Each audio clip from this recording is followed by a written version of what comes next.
Hello, and welcome to Why Did You Write That Podcast, where we look at things that have been written and dissect them and see where they went wrong. Or right, because sometimes things go right. It's possible. We're not all cynics here. So today we're going to look at the 15th season of Doctor Who. If you guys don't know, the big draw of the 15th season is that it is the gay black Doctor Who. And we're all supposed to appreciate that greatly and feel that that itself can make up for a lack of consideration of writing. All right, so I am here. My name is Allison. I am with Telemnar, who is Tolkien, Telemnar the Magnificent, and Doughboy the folklorist, who is currently an icon of a doughboy. So, first of all, Telemnar, you're better with names. Who is the gay black Doctor Who? Gawa. It's definitely not spelled like that because he's from Nigeria. But yep, we can just call him Gawa. And the main writer of this season is Richard Davies, right? Is that correct? Russell Davies. Russell Davies. Why Oh, am I not getting Gawa. Richard? Gatwa. I'm forgetting Gatwa. the T. I'm so sorry. So Russell Davies and Gatwa. And he's not from Nigeria. He's from Rwanda. Okay. Oh I my apologize. goodness. Well, actually, it's a little more cool, isn't it, than Nigeria? It's it's definitely, well, they're less common Yeah. in especially including in the UK. So he's he's like a more like collectible African, I guess, or something. Oh, good lord. Demonetization kicked off YouTube. No pass, go.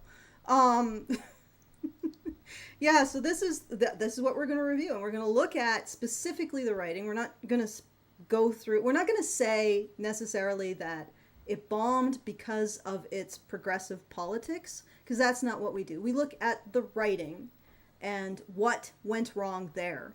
Although we may actually talk about how the progressive politics ruined the writing, but we won't necessarily say, okay, it bombed because it had a gay black Doctor Who. It's possible, and maybe this is the startling fact to begin this stream on. It's possible to write a good gay black Doctor Who. I believe that writing can do anything.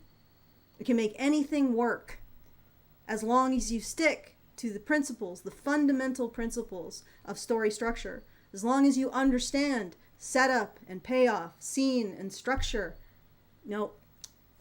causality, proper characterization, character arcs.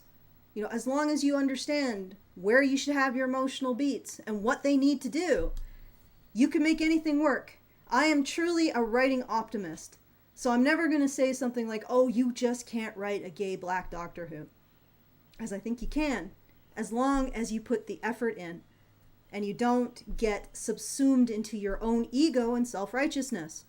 All right, so do you guys want to start by saying anything, Telemnar, Doughboy, before we start ranting? Well, yes, there will be ranting, ranking the various aspects of the 15th season of Doctor Who. Is it really the 15th? I thought it was like the 32nd or something. Like maybe they count it differently. It's in metric, folks, not imperial. Well, it's in series, which can be even more confusing because British TV does things a bit differently. But this is 15th of the New Who series, which is dating from like the year 2005 or something like that. Whenever it started back up with Eccleston, not the dating all the way back to the original. Yeah. Okay, so we're dating from Eccleston, and actually, Russell Davies was a part of that reboot. Yes, we're living in the year. It's series 15 AE after Eccleston. Yeah. Okay. Series 15 AE. But honestly, Russell Davies can write. He has written good stuff in the past. At least I presume so. I mean, he has some flaws that he brings. I think every writer has blind spots and oversights.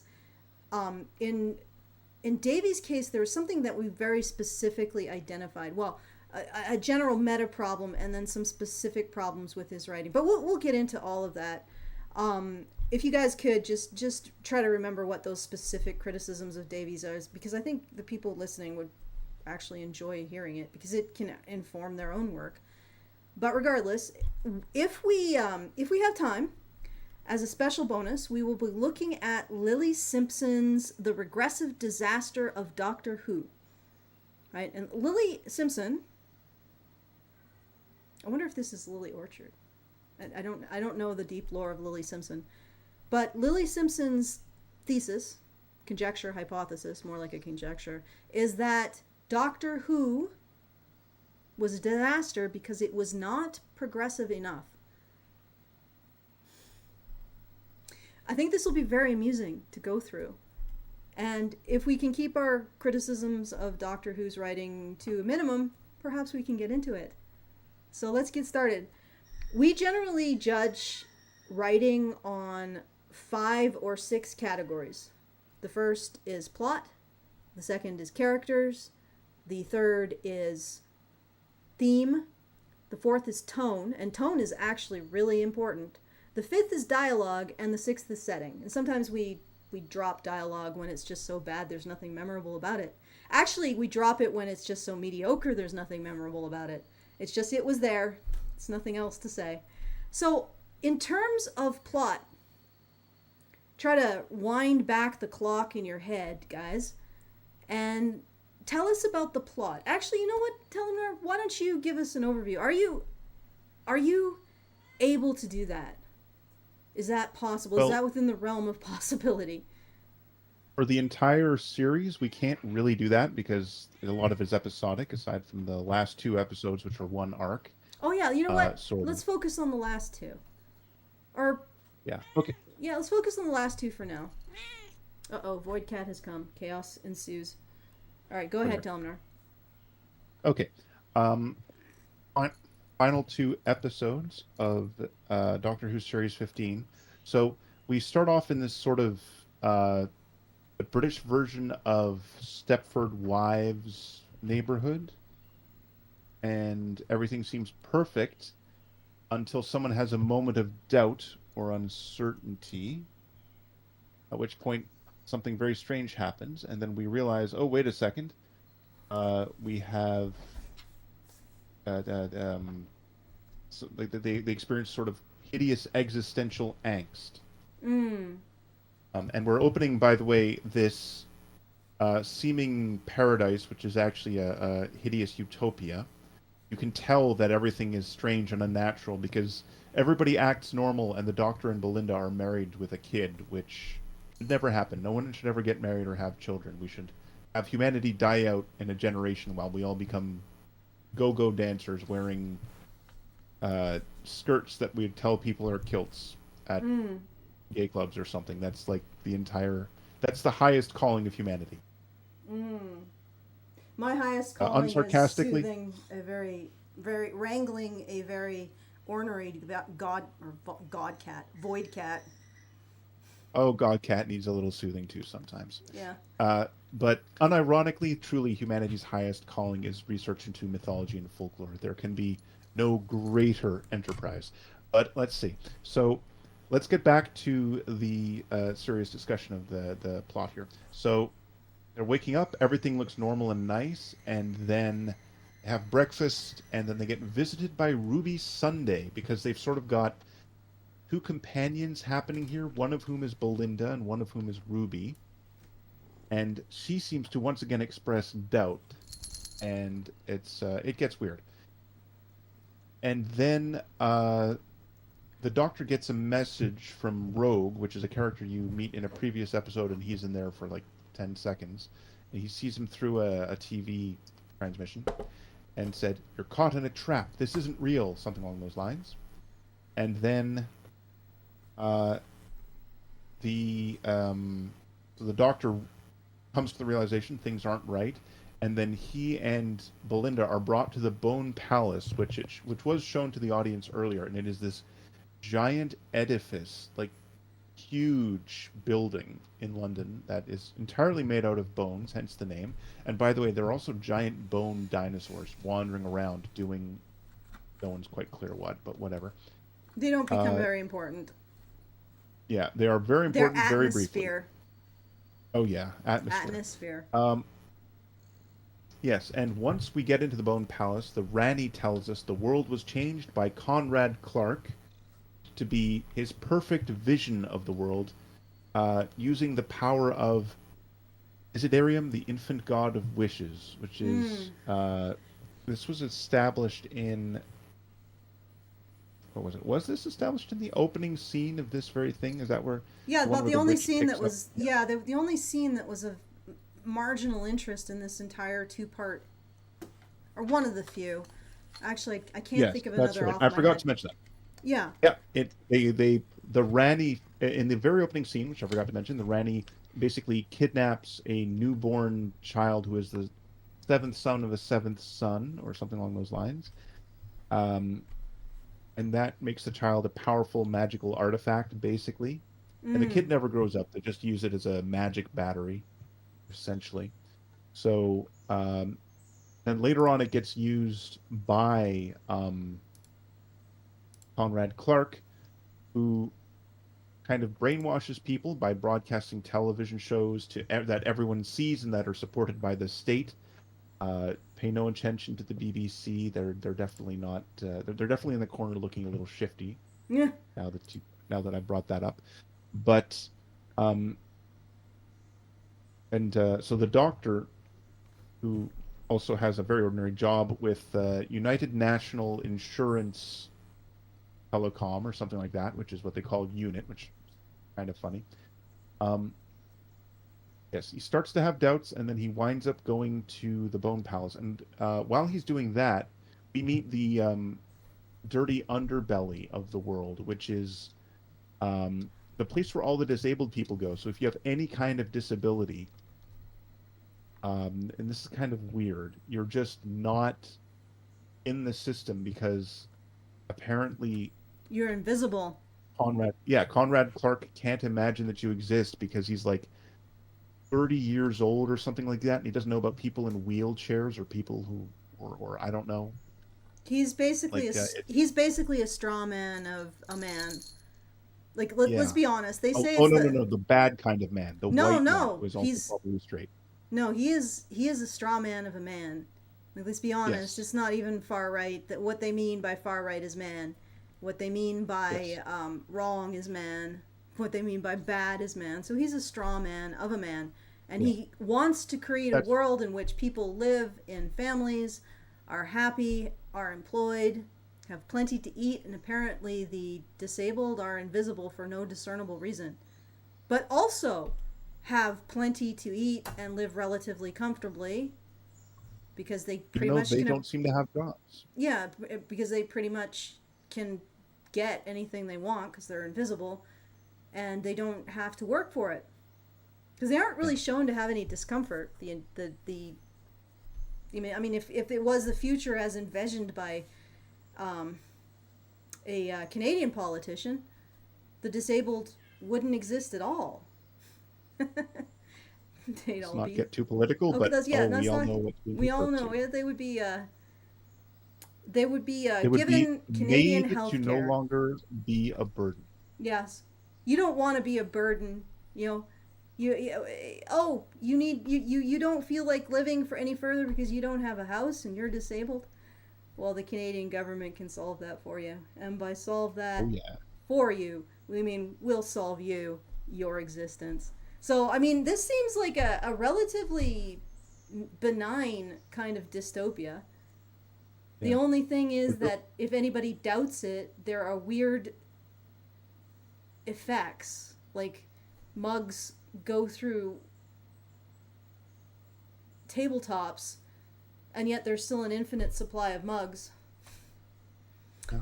Oh, anyway. Yes. So the disabled people, like they do live in a kind of camp out in the open, but as you say, they can just take stuff from stores or whatever, and everyone just Mm-hmm. treats them like they're invisible, so they can literally steal and get away with it. So they lack for absolutely nothing, and they Mm-hmm. hang out with each other and complain about I don't know, people who don't need wheelchairs or something. I Anyway, guess. uh, yes. So anyway, let's resume the story. The doctor gets the transmission, which is interrupted by Rogue from a previous episode, who tells him, "Hey, you're being lied to." And the doctor tells his wife, Belinda, wife in quotation marks, Mm-hmm. and he says, "I'm having doubts." And she said, "Oh my God, I can totally understand that. That's fine. I still love you." And then she calls the police. Um, and then they arrest him, but then they arrest her as well. They both get brought to the Bone Palace, and the disabled people are preparing to use a tablet that they stole from UNIT, which is basically says it's insurance, but is really running the show, to prepare to hijack Conrad's next transmission and presumably start a rebellion or something. I'm not sure. Get everyone to wake up, to become woke, one might say. Anyway, in the Bone Palace, the doctor is starting to recover his memories, and the Rani, the big bad lady, gloats to him and says, "Haha, I am Rani, and this is Mrs. Flood, and we split off a couple of episodes ago." And her big plan is to rescue Omega, which is the creator of the Time Lords, by creating a compromised reality and then deliberately destroying it with doubt, which is what she's done here. So she set this whole thing up in order to crash and burn deliberately, because that will cause. I can't remember the expository gobbledygook. It was, I Mm. think, it was a little more gobbledygooky than normal. And so anyway, once all that, the massive power of all that doubt will cause the Omega to be released from its prison, or something like that. Mm-hmm. And then we strike midnight, and the reality begins to collapse, and it's on the 24th of May, which is what was alluded to at the very beginning of this series, because uh, Russell T Davies kind of tries to build stuff in and give it a payoff, but he played it safe by just saying, "Oh, something happens at this time and day," and it could be anything really, and Mm-hmm. then just make something happen at that time of day, like it could have been any time and any day, but whatever. Anyhow, and then the doctor falls out of the tower, uh, and gets rescued halfway through by a floating portal that leads him into a hotel, and regains his memories and says Poppy really is his daughter, the baby that he had uh, with his wife. So that's that episode, and it ends there. It's a cliffhanger ending, except kind of not, because we see him get rescued. So it's Yeah. not actually a cliffhanger technically. It's a No. which is It's weird, because you could very easily say, "Oh no, the doctor's falling from a high place. How is he going to pull this one off?" And they didn't. no. So God, I'm yeah, remembering this. So this wasn't. it's weird. That was the. That was the center. So that's called the midpoint, and sometimes it's referred to as the second plot point. But it's actually a really critical scene. Of course, they have some difficulty because they're creating a two-part finale from that, and it can be difficult to do both what you need to do to hook people, but also do what you need to do in terms of a story to hook people to watch the next episode, but also what you need to do in terms of a story, because the midpoint is in some in some story like architects' eyes, or what they consider, the midpoint is the most important moment in the entire story. And there are things that you need to do at the midpoint. And I'm not sure they were done in this one. But continue. I think that my camera, I'm going to check and make sure that my camera isn't going to overheat. So please continue with your summary, Brian. Brian, sorry. Tell him Nar. You flatter me, madam. Anyway, uh, we are okay. So yes, when we come to the next episode, so he gets rescued by Anita Ben, which is an old friend of his, who brings him to the Time Hotel. She drags him into the Time Hotel. It's just literally just a hotel. That door happened to pop into existence at the right place for her to rescue him with, and then they stand around doing some expository talking again, because there was a lot of that in these episodes. There's, oh my god, and at the weirdest damn times. Anyway, so we get exposition for plot purposes. So he learns, let's see, that the Earth is in a time loop because of a wish from Conrad Clark and the magical, powerful infant, just still an infant baby. It's not. It still just lies around and is a baby.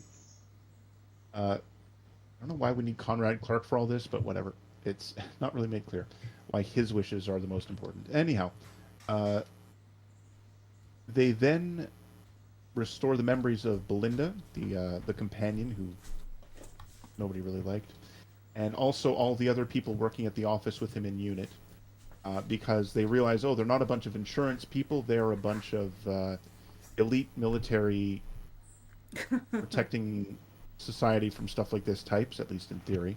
Although, I mean, if they're the ones who In work practice? behind the desks, yeah, they're the ones who work behind the desks. They're a bunch of soft-handed, like wimpy officer types, and in practice, well, anyway, they're not very good at protecting people. Nope. Okay, Don't let's. seem to be trying hard. Anyhow, um, okay, so everybody gets their chip implant, their memories restored with the Time Hotel or some chip implants. It doesn't really seem to matter very much. Uh, at this point, the Rani and Mrs. Flood stand next to each other and say, "Well, we are going to bring the Omega into the universe and create a new race of Time Lords under our own rule." Uh, so, sort of like reanimating the mammoths or whatever. The Doctor says you can't do this because of the consequences of that unlocking Omega will have. And so Belinda takes Poppy and goes and hides in a special chamber that will protect her from any changes in the time and space, timey-wimey, wibbledy-wobbledy continuum, so she won't be erased. So she basically spends a lot of the episode not doing very much, and not being on camera, which we're all fine with. So the Doctor infiltrates the Rani's palace. Omega is unleashed or brought into existence or summoned or whatever it is. He quickly eats the Rani in a very non-dramatic way.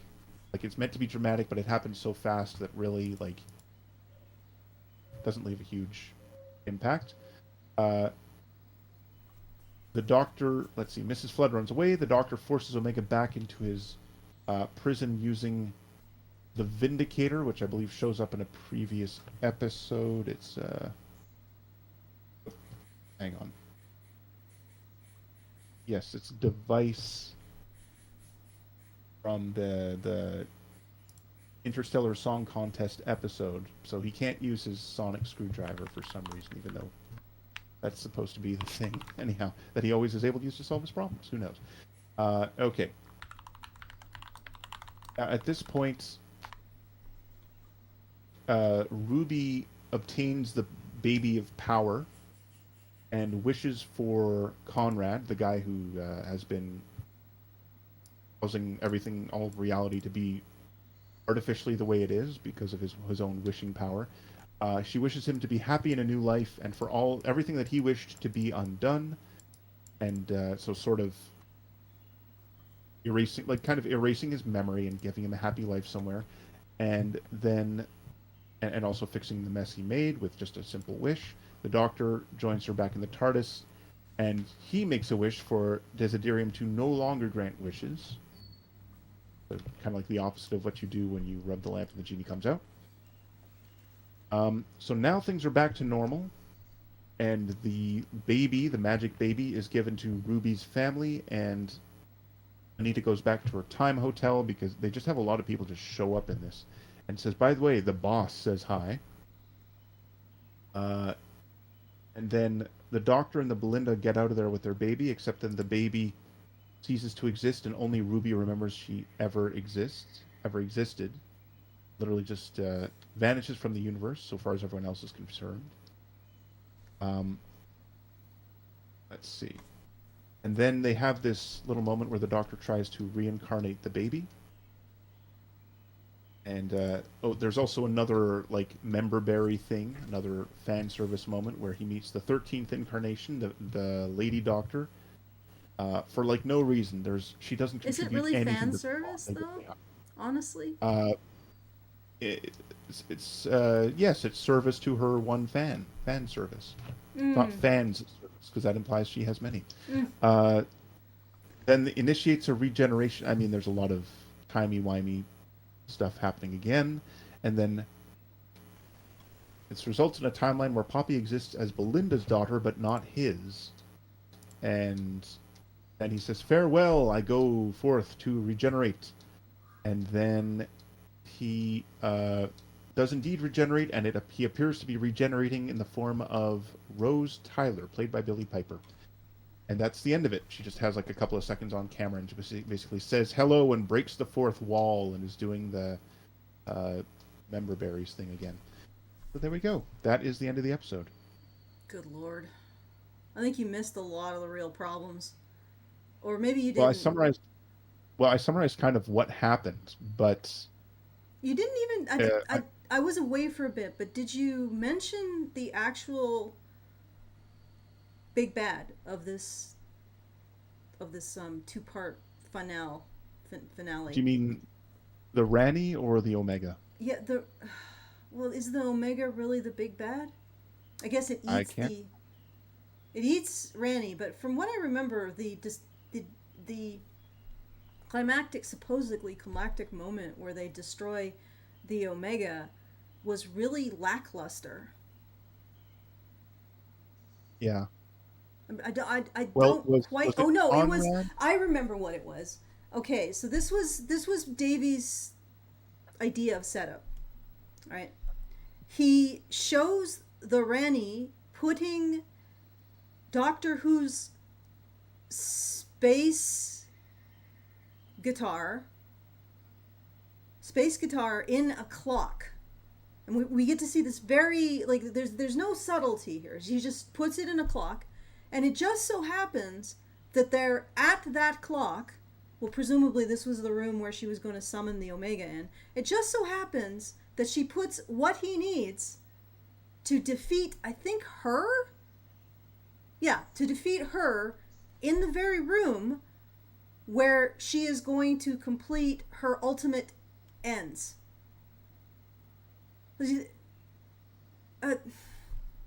Talk about, like, completely unsatisfying.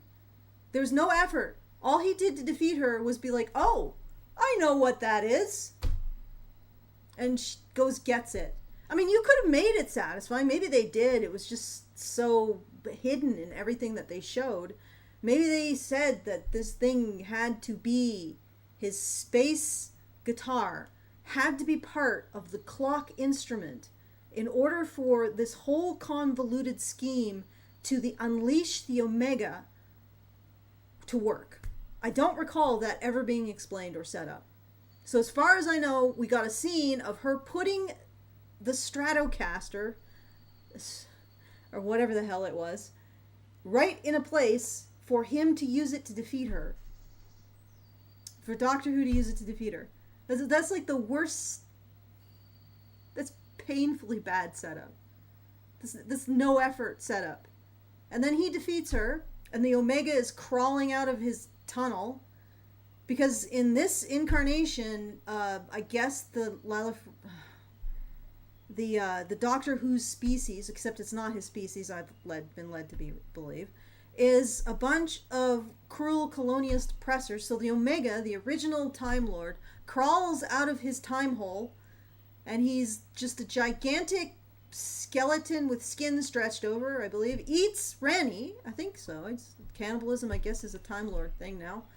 He eats Rani, and then Doctor Who, I think, says, "I'm going to give you exactly what you want."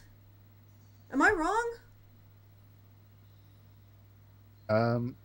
The thing is, I was not paying attention to some parts of it because there was so much exposition. I know. It was an exhausting watch. Like that two-parter. It was 3 episodes worth of exposition in 2 episodes. Not exposition. It was an entire season's worth of setup in 2 episodes of exposition with way too much exposition. But maybe you could find out exactly what happens in the climactic moment, because I'm pretty sure Doctor Who does some twisteroo that we're all supposed to be like, "Oh, I didn't see that coming," and does something like, says, "Yes, I shall do what you want, Omega, and in doing what you want, Omega, I shall defeat you in some manner that shall be specified later when Richard Davies gets around to it. You know, just something like that. And I guess the whole audience is supposed to just be jaw-dropping with awe at what an incredible twist that was. So anyway, that's what happened. I don't even freaking remember. That's how good the twist was. I don't even remember it. But perhaps Telemar, you can find that out, because there was an antagonist in all of this, and it wasn't just the dude that was creating the utopia in which everybody survived comfortably, or the dystopia in which everyone survived comfortably. It was Rani, who originally stole the wish-granting baby from his dad and gave him to Conrad, who was, I guess, one of the arch villains of the series, and he was introduced as a alleged... Well, actually, he was a honeypot, and he lured in the previous companion into his web of masculine guiles in order to be able to access... Oh, I'm blanking on the name of the secret organization that fights aliens. Unit. In order to access Unit, in order to expose the fact that they're lying, even though they allege that this man knows that aliens are in fact real. So he's going into a government facility with containment of dangerous aliens, knowing that those dangerous aliens are real, and confronting them there to tell the world that there are no dangerous aliens. But then we have a whole little exchange, which is really fascinating, because the head of Unit girl bosses so hard, she puts the entire city at danger by releasing a dangerous alien just to get revenge on this dude. Just to be like, oh, see, this is a dangerous alien. See, they really do exist, which we know you know they exist because you're lying about them not existing. Here, I'm going to release this. I'm going to put everybody in danger just to stick it to you because you are mansplaining. And it's like, okay, so let's set aside the fact they're not lying about the aliens. He's just exposed that this government organization should not, or the leader of this government organization is driven by personal vendetta to put the populace in danger. So she will take a situation driven by petty vendetta and put the population in danger to prove a stupid point that doesn't need to be proven. And I'm not saying he should be in that secret facility. They probably should have shot him as soon as they walked through the door. But regardless, that's not what happened. She decided to put all of the civilians she's supposedly protecting in danger to create some kind of ironic turnabout for the mansplainer. It's like, I'm like, he's just captured why you need to be thrown in jail, lady. And the rest of your organization disbanded, maybe not the containment units, but the people servicing them, or the people in the control room, because no one stopped you. Nobody actually said, maybe it's not a good idea to release a dangerous alien just to make a point to the chuds. Like, maybe that's not a good idea. Maybe you're girl bossing a little too hard there, Hillary. Just it's a little bit too much. Just pull back. Pull back. No, none of them stepped up and said, what the hell are you doing? And he exposed all of this on film. So even though when he entered the building, he was not correct. By the time he left the building, he had proven why this organization needed to be disbanded and everyone fired. Of course, does that go anywhere? No, because girl bossing is always right. And you're a chud if you don't agree. You're a mansplaining chud if you don't agree. If you believe a woman's actions to release a dangerous creature into the population because of a petty desire, you think that's bad? You're a misogynist. Don't question the girl bossing. It is beyond your ken. Oh, good grief. Good freaking grief. Okay, so that was Conrad. I actually Yes. found it hilarious that he seduced the chick. And then he was complaining about her lip gloss. I said, I had to kiss so much lip gloss. I'm like, wow, that is the least straight complaint I've ever heard. Like, not you're Well, ugly and you smell, but no, your lip gloss is excessive. Ugh, Jesus Christ. Anyway, but that's Conrad. He's the chud who mansplained the girl boss of Unit. And he ended up being the one who took care of the wish baby and created the dystopia where everybody was happy and a family and could eat and had jobs. And the disabled people were invisible, but still we're doing pretty well. I mean, better than they would be in Canada, let's just say, under Canadian healthcare. So that's Conrad, right? That was one of the arc villains. Ranny occasionally popped, actually one of Ranny's incarnations occasionally popped up and said pithy things. And that was considered foreshadowing, I guess. You just have a character pop up periodically and say things they shouldn't know. Oh, how mysterious. Aren't you dying to find out who this is? Well, I was actually a little. But only because everything else was so boring. Alright, so what I remember from the big climactic intervention with Ranny, another thing was, you guys stop me if you want to add anything, was that Ranny exposited a whole bunch of shit while dancing with the Doctor for no discernible reason. Like they basically wanted to disguise the fact that they were depositing exposition directly into your cerebellum, right? Just there was no pretense here. We're just going to inject this shit bend over, right? No attempt to ease it, massage it into other elements of the plot. Nope, we're just going to hardline the exposition. And so we did. But what really gets me my goat about the exposition climax, right? What really gets my goat is that we mainlined a whole shit ton of exposition in the most awkward and painful sexual harassment of the Doctor I've ever seen. And then, I think in the next scene or the next episode, we got more exposition that directly contradicted the earlier exposition, and not in a way that was like consistent with any kind of plot. Exposition overdose and no discernible, understandable reason why we got so much. Why couldn't we have just gone with one set? And maybe instead of doing exposition, do setup. Set the things up beforehand. Make people ask questions about various things, and then when it comes together in the climax, all of the questions are answered and people are like, oh, now I get it. It was USAID all along.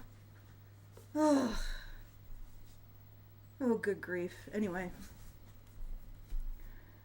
yes. With regards to the very ending where he defeats Omega, by the way, he really does just back up to the big, funky-looking Wish World clock and just pulls the Vindicator, which kind of looks like an electric guitar, off of it and just blasts the Omega with the beam from the Vindicator. And that's it.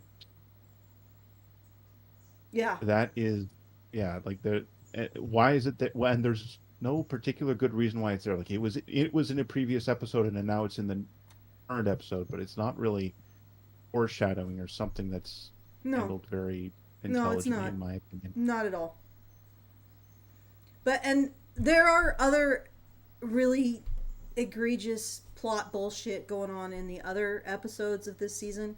I'm going to, just off the top of my head, because we watched it a few weeks ago, and that shouldn't be enough time to almost completely forget something, but this is pretty forgettable. Even the Planet of the Incels wasn't the worst. The worst was the two episodes back to back that said exactly the opposite moral conclusion, that had exactly the opposite moral conclusion. The first one was about African folklore, which was actually pretty interesting, and it would have been great if we'd spent more time with African folklore, but we didn't. So essentially, a doctor ends up in a barber shop that's on the back of a spider, and the spider is you're gonna have to help me here, Doughboy. Anansi? Anansi. Anansi. So, a trickster storyteller god, I believe. And the person who is doing all this, who's captured the doctor or captured his companion, I don't know which one or the other, is jealous of the gods because the gods have stolen credit for his story making, which is, it's okay, that's fine. But he's going to end up like destroying the human race because he's going to destroy the ability for humans to create stories, which is an inferred genocide, basically, because human beings only adapt to their environments and are capable of feeding each other or feeding themselves because of stories, and only able to create communities because of stories, and we sort of need those things. So anyway, he's going to do that, and at the climax, the doctor says some bullshit about something and then forgives him. Right? All right. So next, and this man was black. I think this might become critical to understand why the morality laid out the way it did. In the next episode, there is a terrorist from a species that has been genocided by a corporation in order to create their flagship product. And the entire episode takes place in sort of a galactic Eurovision. So a Galactovision. So it's like a big contest of singers. Okay? And this terrorist holds all of the audience hostage to his demands, and he wants to destroy, I believe, the corporate planet that did this to his planet, because they literally genocided his planet for their product, right? And the final moral climax of all of this is the doctor becomes so angry at this man, and he's like, what you did is unforgivable! Unforgivable! There's no way you could forgive this! How dare you be genocidal, have this genocidal urge? And I don't agree with that. How dare you engage in this kind of... And also, it really asks a question, when does it become a military action? Like, if your entire planet is genocided and you're like the last soldier who can do anything about it, is it really genocide to genocide the genociders? Or is it like a military force, proportionate military force? I don't know. I mean, that's a question for the people who deal with ethics. But getting back to this story... The doctor gets so furious at this man, he starts to torture him. Right? He's torturing him. With intent to kill. Like, right? So, okay, genocide is bad, except if you are a writer who feels unappreciated. Now, I will say I resonate with that message. But there is a part of me that thinks that you can't say that genocide is okay when you're talking about an author, a black man who's an author, who feels unappreciated for his work. And then say genocide is bad when you're talking about a person who is themselves a victim of genocide and is also a white man. I mean, he has horns. He's another species, but he's a white dude. Okay, I think that there should be some consistency. And while the message that authors have the right to commit vast amounts of violence on a planetary scale, while that resonates with me, if they are unappreciated, while that resonates with me, I believe from my logical places in my cockles or wherever you want to say, I believe that should not be, like, if you're gonna okay one, if you're going to forgive one dude for potentially genociding the human race because he feels unappreciated, you should maybe forgive the other dude for genociding the corporate planet that genocided his people, or taking some kind of terrorist action against the planet that genocided his people. I mean, just to be consistent. I think one motivation is a little bit more, It has a little more oomph. You know, does anyone want to add to this? Because I've been yapping for a long time. Doughboy. No, I. Doughboy did point something out about Oh, Conrad's he. world. Yes. I think he wants me to read it. So, TV Tropes pointed out another interesting detail about Conrad's world. It lacks racism. The Doctor, Belinda, and Poppy live in a racially integrated neighborhood. The Doctor's workforce is both racially integrated and run by a woman, interestingly. And Ruby, a white girl, was still adopted and raised by a black mother. Mm-hmm. Uh, the only real problem with it is that gay people are persecuted and trans people don't exist, but considering how modern queer culture has become so toxic that it's caused acceptance of LGBT people to drop, then it's not surprising. Mm. People are also arrested for doubting the world's perfection. Not sure how much of that he wanted to read, but I assume Mm. he doesn't object to me pointing out these things, because unfortunately they are true. Or fortunately or unfortunately, or interestingly, or whatever. Ruby says, "How do we not?" Because it wasn't. It was not BDSM play. Uh, no. It was not enough seduction, damn it. Yeah, there was not enough seduction. I'm astounded. We have an entire season of gay black Doctor Who, and there was absolutely no impetus to integrate that into the story at all. If I didn't know that he was gay black Doctor Who, I would have thought he was straight black Doctor Who, considering how much he pawed his companion throughout the season. Although she was okay with it, so maybe I should have picked up that means that he's gay, because she wasn't freaking out or getting upset over the fact that he was pawing her. All right, so plot. Everybody in the chat, tell me your numbers from E to F. Where would you put from? Actually, S. Let's do an S tier. S tier to F. What is the rank of the plot? I'm afraid I have to give it. I have to give it an F. An F minus, maybe. What about you guys?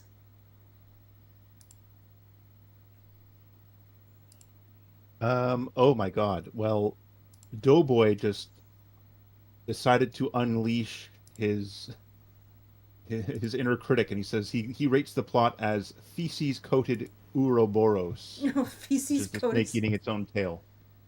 Yes, because it doesn't. Yeah. Oh my God. It's stuck up its own butt, so that's where the feces come from. We're getting.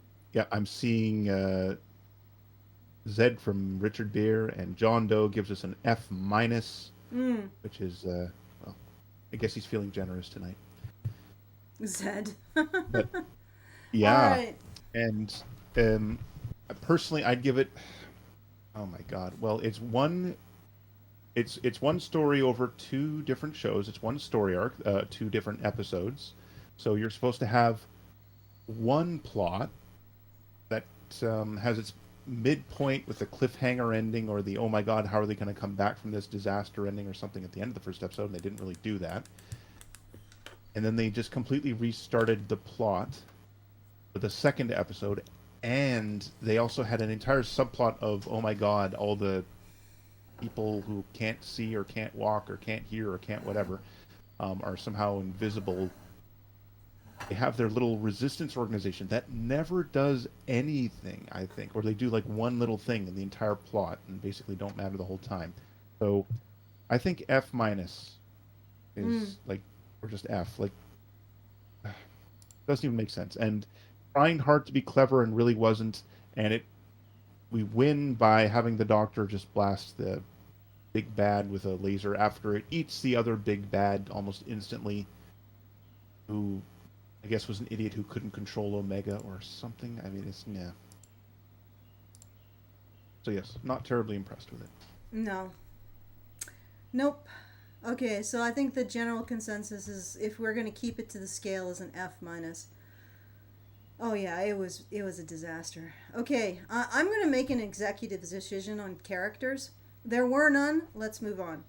Okay, so let's talk about tone. Let's talk about Hmm. any particular time where the tone just threw you right out of the story. Can you even remember? I remember one. It was when Oh, we go from the bone monsters destroying the citadel to being inside the space outside time uh with the doctor's companion and the child. That one move moment from all the chaos to her in this silently in this chamber was so poorly done. It just jarred me out of the story completely. You guys have any other moments like that? I don't even know why exactly that was. It was comical. And somehow, like, I think they were intending it to be dramatic, but what it ended up hitting, the note it ended up hitting was comedy. Do you guys agree, well, disagree with that one?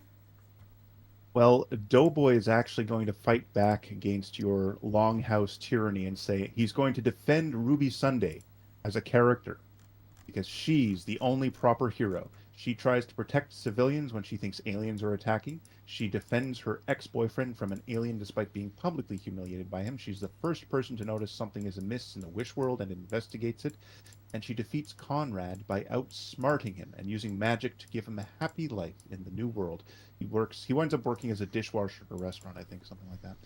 Uh, he also talks about tone. He says, Doughboy says, tone. The series uses comic and tragic elements, but doesn't handle them well. Lux aimed at horror and almost nailed it, except for the meta scene where the characters enter the real world and meet Doctor Who fans. I agree with this. It Mm-hmm. lasts too long, adds nothing to the plot, and isn't funny. Yeah, it. If the whole thing, if it had been a silly episode, they could have done like an all silliness episode and have like a Christmas episode or whatever, and that would have been fine. But like it would have been okay. Maybe well, if it had been done better, it would have been good. But there we go. So there is a character, Ruby Sunday. We're having a Mm. internet slap fight here, but I No, think it's he's got okay. a point. Yeah, but everybody else is just nothing. There's nothing there. Yeah. They're basically stickers. Well, okay, there's a couple side characters that aren't bad. Like Ruby's uh, mother and grandmother. They can be enjoyable. They have a nice chemistry with Ruby, and they're amusing. Was there any other side characters? Um, McGuns, the resistance leader in the incel episode, but that's only because he went around with in like a tank top, I think. Um, so there you go. Yeah. I can't. Well, He Lux just wasn't too bad. The he character. appealed to the female gaze. Yes, he appealed to the female gaze. Lux wasn't bad. Like the Lux episode, the character, the main male character in Lux was actually sort of it actually touched me. So Projectionist, the not the projectionist, doctor. the projectionist. But Yeah. okay, And Doughboy so also mentions the gay men at the space concert. Yes, in the previous episode, there are these two guys who are uh, possibly slightly light in the loafers. I think the phrasing is, mm-hmm, who are they've been working on behind the scenes on this. They're crew for whatever, and they know the system, and they help the doctor save things. And they've got some character, some color in their writing. mm, yeah, Okay. all So right, we've got. Oh, and in terms of tone, Remote Ruby has a comment that he would like for me to make. He says, well, to be fair, Wish World was kind of a retread of where River Song was introduced, so that's a much older episode. Doctor Who finds that a particular library is infested by microscopic flesh-eating critters, and a computer saves all the people by putting them in a constructed reality to save their physical bodies from being eaten by the critters that were inhabitants of the paper that was made from the wood that they called their home and are now residents of the library, the Vashta Narada. That's what they're called. I did not have to look that up, by the way, because I'm kind of a nerd. And later on, he also says River gives up her life to power that portal to free everyone from the computer-generated reality so that they can be returned to their homes. And then Donna's Matrix husband, the husband that she meets in the constructed world the computer made, almost meets her after everyone is evacuated from the Matrix, but it turns out that he stutters and doesn't get a chance to speak to Donna. So yeah, it doesn't quite make it. Ableism, and in Matrix reality, River Song is the first inhabitant to have more than 2 children. I'm not sure why he felt that last one was important, but yay natalism, I guess. So, thank you, Remote Ruby. All right, so Oh, tone. I actually haven't gotten a chance to say anything about tone, but the opening scene had really cool tone basically the whole way through. You start in this nice little cottage in, well, late 19th century Austria, I think it was, which is a little late for it to be that primitive, but maybe it's a very backwards part of the country. And then you get the whole like British version of the Stepford Wives thing, and you see them in their little house in their little neighborhood, taking out the trash and all their doubts and stuff. And then, yeah, I mean, that was already, even that was kind of a weird shift. But the other weird shift is, I mean, oh my God, the tonal shift when the Rani starts dancing, that was so bad. I started watching it more intently to think, wait, what the hell is going on here? yes, that was a good one. That was, yes, that was definitely so bad it was bad, but in a fascinating kind of way. It's Oh, like, oh, this is why people study cancer. It really is fascinating. good point. All right, so we've done tone, characters, plot, theme. Can I make another executive decision? There was Uh-oh. no theme. There was nothing. The tyranny of the longhouse, but I mean, Yes. I don't, But is I the don't think there was longhouse either. wrong here? No. The theme is you should always have an electric guitar looking ray gun built into the interior decor of your enemies so you can blast them with it, I think. The theme is it's okay to commit genocide because you're unappreciated as an artist, but it's not okay to commit genocide because you have had genocide committed upon you. There we go. That's the theme. That's the takeaway. Also, Not from the last 2 heterosexuality episodes. bad. You're referring to previous episodes in the season or series. The last 2 episodes, is there even a theme? Can you excavate anything Okay, resembling a theme for the theme? last. Okay, good Well, luck, Telenar. Doughboy is preparing a comment, so he might have something. Although, Yeah, he's if he usually good doesn't, with I this. completely forgive him. He's usually Um, good with managing to find a theme yeah. And in and this stuff. Remote Ruby explains his last comment. So, in the constructed reality, River Song is the only one who has more than 2 kids, and in the Matrix world, in this constructed reality, everyone had the same 2 computer-generated children as everyone else. So everyone had an identical pair of children to everyone else, and she has a unique child, and that, uh, yeah. So it like breaks reality a bit. It gives people a hint. So because I don't remember the plot to that one. It's been a while. I remember bits and pieces of it. Yes. So theme for the last 2 movies. I mean, um, happy marriages and friendly neighborhoods are bad. Mm, Something. yeah. People will think it's all made up, and we're going to stop believing it, and then we'll unleash an ultimate horror upon the universe as soon as we stop believing that we should live in strong happy families and amongst safe uh, like trusting neighborhoods and have jobs and stuff. Mm-hmm. Okay, so did I just secretly find the red pill buried at the bottom of Doctor Who? Like, oh my God, Oh don't doubt no. your society and institutions, otherwise you will unleash the ultimate hell in the form of Omega. Maybe. Yeah. Maybe Uno this was reverse. I found a theme, and it was a good one. okay. So, all right. So we've got theme, dialogue. It had so many monologues. It's almost not a dialogue. Yeah, there was a fair amount of exposition in the dialogue, so it's sort of Oh, we forgot Was to. great. You know what? Let's just do an overall grade at the end. I mean, we forgot to give the opportunity to say the grades. I think it's Well, we're because, being highly negative. We don't have to be subtle here, so who cares really all that much? yeah. All right, looks like Doughboy has another comment. Yes, he does. Okay. Uh, so Doughboy says the only consistent theme throughout the season, so the entire season, is that men cannot be trusted. Yeah, that sounds about right.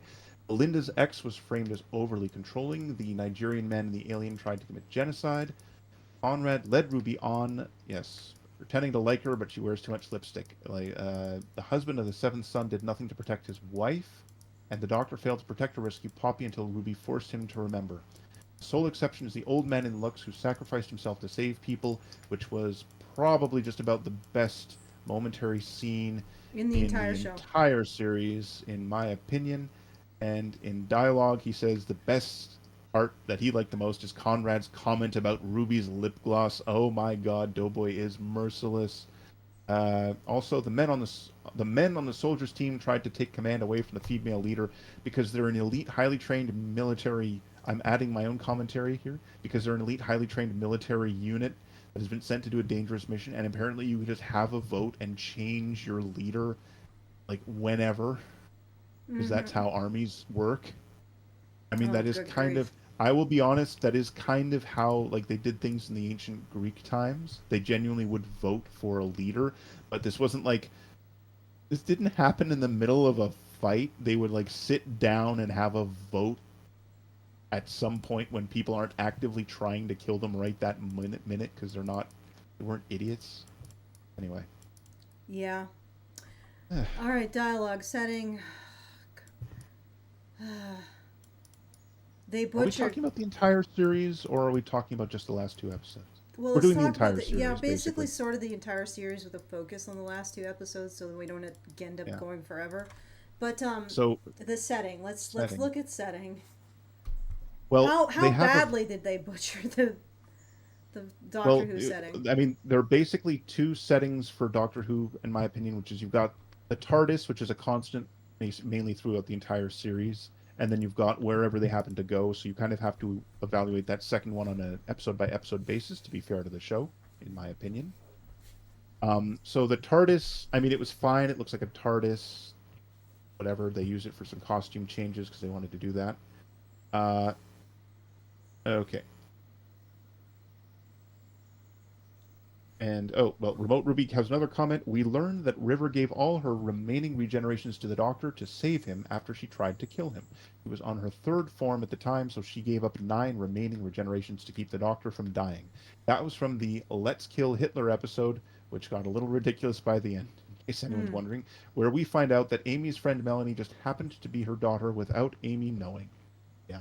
Remote Ruby is a treasure trove of Doctor Who discourse and a bunch of other stuff, too.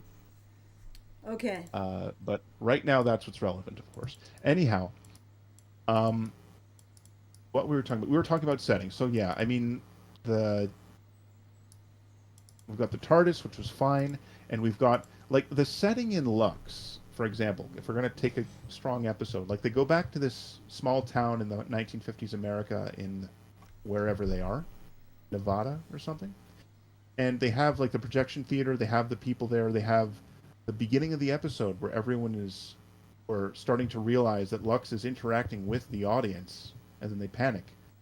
Like they had some good settings for some parts of it, and they have like the part where at the beginning of the finale where they realize where before they've realized that they're living in a delusion, where everything looks nice. Mm-hmm. You know, they kind of had a unique lighting approach and stuff like that. So it really did look like it was too colorful and the colors were too rich and looked too good to be true. And they're clearly showing you, oh yeah, this is the grass is more green than it's possible for grass to be. The sunlight is more sunlighty than it's possible for sunlight to be, and stuff like that. So like there were some cool settings there, like visually, Mm-hmm. and kind of like it was a neat approach. The space world where they fight the evil beast that always hides behind people's backs. It was extremely bland looking. It was like Mm-hmm. Generic Aliens space 2, future. but but with no budget, like done by high school students with like some. I'm being a little unfair, but it was almost at that It level. was Yeah. gray and electric blue. Oh yeah, actually there were. Yep. I did comment on the color designer was on point. Yeah. The dude Philip or Yeah. Phillips something. yeah Philip something. Um, we didn't He see was the on Christmas point. episode. I Okay. think that the Uh, color design of Doctor Who's season 15 was probably the best part of it, except for the episodes that took place in the generic space future where the color palette was gray and electric blue. That was boring. And there was nobody in that future. Like there's like it's just nobody lives there. It's just basically a well, for that one, I would be okay with that because it's supposed to be just a little mine established on some planet that no one lives on, and everyone who was there is killed by the monster, which is not many people because it was just a small mine. So in this case, I'm okay with it. So I'm just yeah. Let's see. Um, yeah. Then we've got Phil what is it? Sims. Phil Sims. Phil Sims, you are the best thing about Doctor Who season 15. The best thing. Yes. Yes. On then there's the one where we have where she meets Conrad Clark for the first time, where Ruby Sunday, that is to say, meets Conrad Clark. And there's this quite a large scene, which is basically monsters hunt them in this little small village somewhere out in the countryside in England, like in the Middle England, it looks like. Mm-hmm.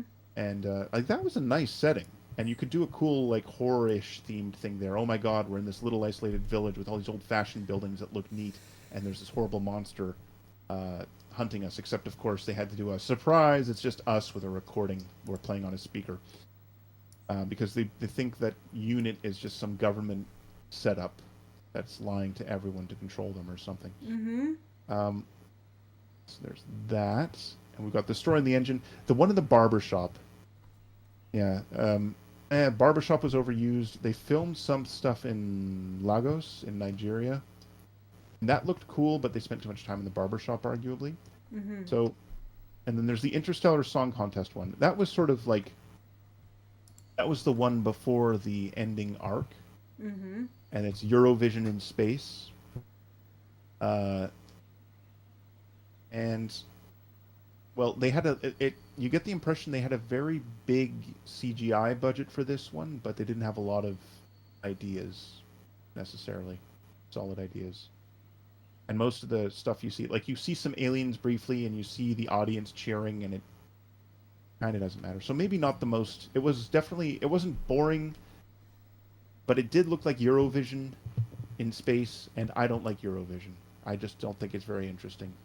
I just watch it and I thought, well, that looks uninteresting, and then I switched to something else or close the YouTube video or whatever. So, Okay, so some good, some bad. I should point something out. I think that the color palette was the only thing that was set up and relevant to the climax, or one of the few things that was properly set up and relevant to the climax. Because when they were in the changed world, they noted that the specific shade of teal had changed to more of a cyan, and the yellow had changed to, I guess, more of an off orange, or like a yellow orange, or something like that. Or it was a red or something. So like the color has shifted because we have shifted dimensions. And I'm like, yeah, I did notice the color before. So it's like, I think that Phil Sims was trying his best to redeem even the writing through his use of color, but it wasn't sufficient. Nothing could redeem this. All right, so setting. Does Doughboy have anything to say about the setting? I don't see him writing anything. So I'm going to throw it to the chat. What did you think about the setting? What rank would you give it? Was it any good at all? It's possible that no one in chat watched the series. Maybe. We don't know. It's possible. It's possible. Okay.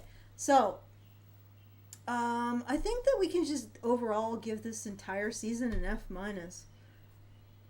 Lux was okay. Lux was okay. Lux was okay. The monster that hides behind people's backs had its moments. And I wanted to say one thing, and this is probably why I say there are no characters. Where these characters actually stand out, because eventually the character, like the companion for this season, just ended up turning into a non-entity, which was a significant improvement over what she was in her initial episode. So in her initial episode, we were introduced to her making fun of a potential male victim of domestic violence. He comes in for a bite, and she basically says, "Are you going to tell me what did this to you? Was it a dog? Was it an animal of some kind? Was it your wife?" And of course, the way that it's presented is she's just like eye rolling, because that's how you deal with people who are victims of domestic violence if they're men in the UK health system. And I'm not surprised. But anyway, we're supposed to sympathize with that, guys. She makes fun of male domestic violence victims. Isn't she an edgy boss babe? And then the next morally questionable thing she does is, while she's being bamfed to this robot planet, she basically rats out her ex, and she's like, you should take him instead. He's the one you want, because he gave her a gift certificate that was basically saying that she owned the star that they were a part of, and so they treat her like the queen of the star. He's the one you want, and so they go and get him, and that ends up creating the world, because they kidnap him and then force him to be the brain that powers their robot dystopia. And he goes nuts, and he creates all of this stuff because he's crazy. And that's why when she ends up getting there, he's already made this dystopia, and all the crap happens, and then she gets a bunch of people killed, and we're supposed to feel for her when one of the rebellion, the group of people, they're part of a rebellion, and she gets one of them killed. When one of them actually calls him out, I think it was Marty McGuns or whatever his name was, and he calls her out, and then she finally takes responsibility for the first time in this damn show.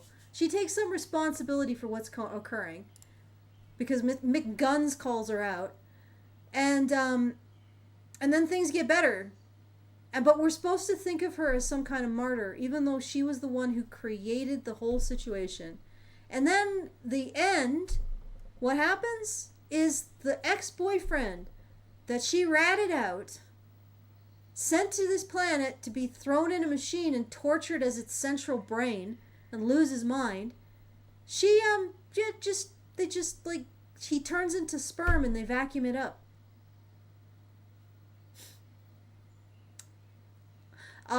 But he was bad because he was controlling or something. It was the goofiest control freak I've ever seen in my life. I would have been like, no, this guy isn't controlling. He's just got weird autistic ideas about things. Like, all you have to do is say is no, and he's like, no, I guess not. That's really controlling, is it? Anyway, so I think I just blanked the characters out of my mind because some of them were just so horrifically awful. But she improved when she was lobotomized and lost all detail to her character and just became generic companion. Anyway. Alright, still, the whole show is an F-. That didn't change anything. Okay, let's take a look at the regressive disaster of Doctor Who. Because apparently, Doctor Who wasn't progressive enough. At least that's what I think. I haven't watched this, so we'll have an initial reaction to this. What did I term it? A gem of human thought? I'm guessing it won't be, but we'll see. Let's find out. Remember to turn the closed captions on, please. Oh, yes. Yes, indeed. Yes. And I also have to turn my macros on. All right, so let's, I'll turn the captions on. Captions are on. Okay, let's go. All right, so the first thing I want to do is to give a bit of clarity. Oh, wait a second. I forgot to do one other thing. I need to share it with you guys. My apologies. There we go. All right, I think I've gotten everything done, and now let's dive into the pit of this individual's criticism of Doctor Who is not being progressive enough. least that's what I assume. This person is called Lily. Lily Simpson. I will just call them. Alright, so the first thing I want to do is to give a bit of clarity here, and hopefully reduce the amount of people who get halfway through before realizing what they expected this video to be isn't exactly what the video is really about. I will not be discussing here the entirety of Doctor Who's history, a history that has seen a generally pretty strong left-leaning political bent and usage of themes and narratives which criticize Tory and fascist specifically identities and political narratives. Oh, they understood you only too well. That's why they resisted you. And I will not be discussing the frankly bizarre politics of the most recent Chibnall run, because I don't even know what to say about some of the episodes that happened during Jodie's tenure as the 13th, looking specifically... Okay.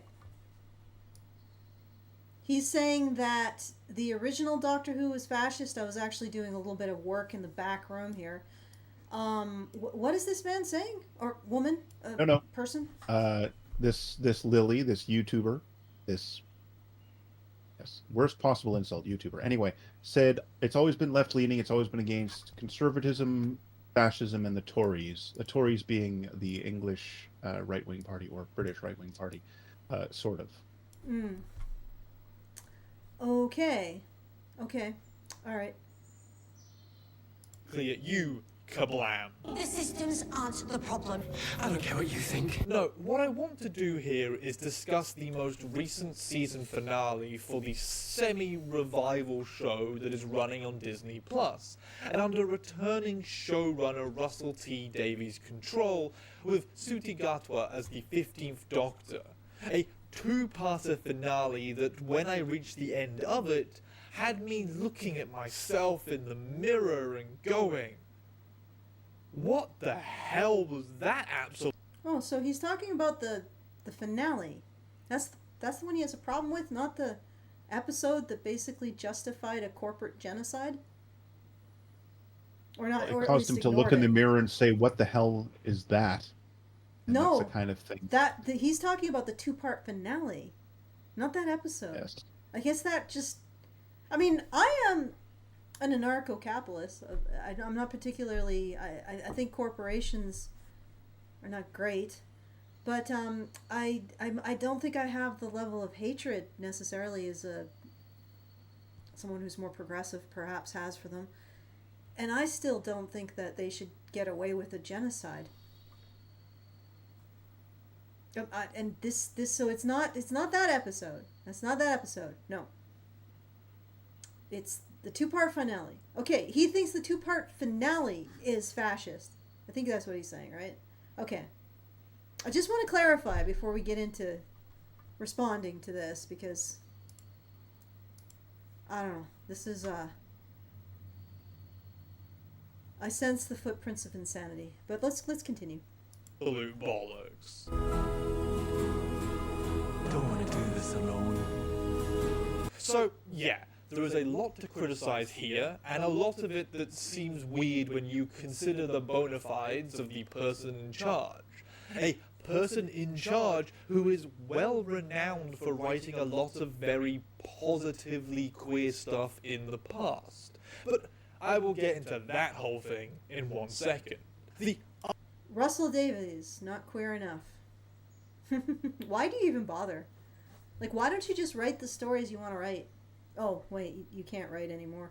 other thing that I need to quickly do here, because the Doctor Who fandom is one that I would describe as being somewhat feral at all times, is just illustrate my own bona fides when it comes to knowing this series. I have watched it all multiple times through, even when everyone else in my life tuned out of the show. I kept up. I don't really care. You don't need bona fides in deep Doctor Who Oops. You don't need bona fides in deep Doctor Who lore to criticize this writing. Right, so Now that was a Freudian slip for the ages. yeah, and not unintentional. Okay, let's kill him. With it. and I watched every new thing that came out the instant that it dropped. I was there on Christmas Day when my entire family was off doing fun stuff, watching the Christmas special, because... And Christmas special wasn't fun stuff? Okay.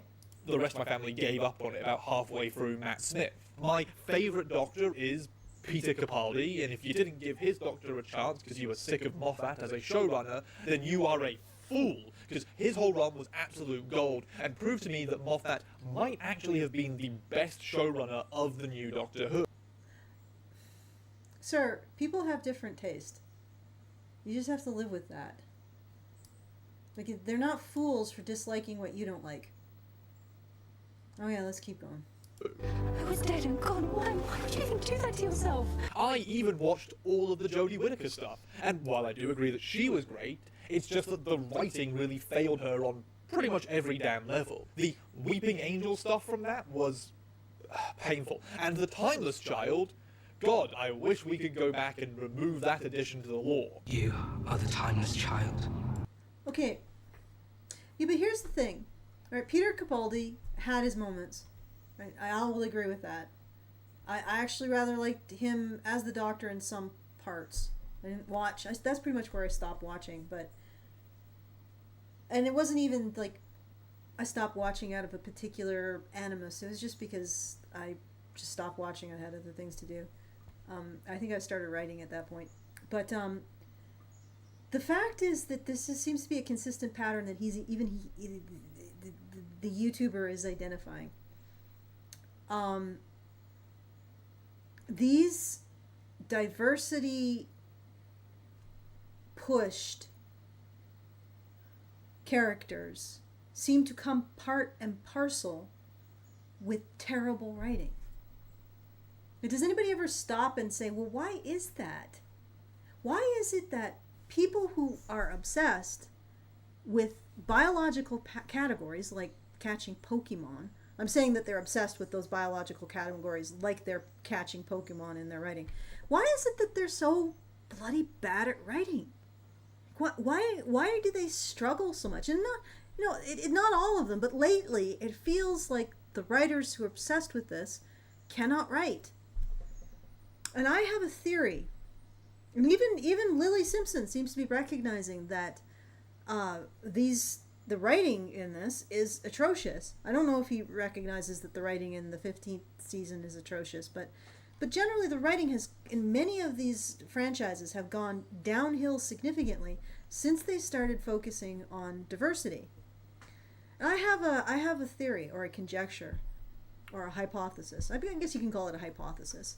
And my hypothesis is that people who reduce others down to biological categories do not have the ability to get into the minds of others. And in fact, they've embraced narratives in which they explicit, like if they are not a trans lesbian of color who is in a wheelchair, they can't understand anyone else in the world. Like their entire worldview is that they can't get into the minds of others. So why even try? Why even make the effort, right? If standpoint theory, a person who's blind understands the sighted more than the sighted understand themselves, that kind of thing. So it makes a situation where these writers cannot develop the key writerly skill, which is to be able to see the world from multiple vantage points, regardless of the political beliefs, the religious beliefs, whether or not they're a dog or a raven. They can see the world through the eyes of very different people, and they can walk through their plot in the head of the most amount of characters, and that creates the richest writing, right?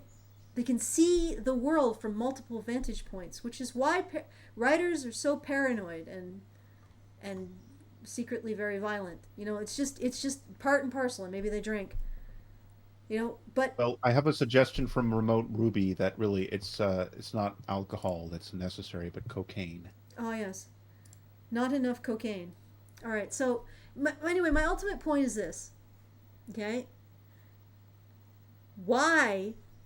The reason why these woke writers can't write is because they cannot get in the heads of other people. And they can't get in the heads of the other people because they're too busy judging the fuck out of them.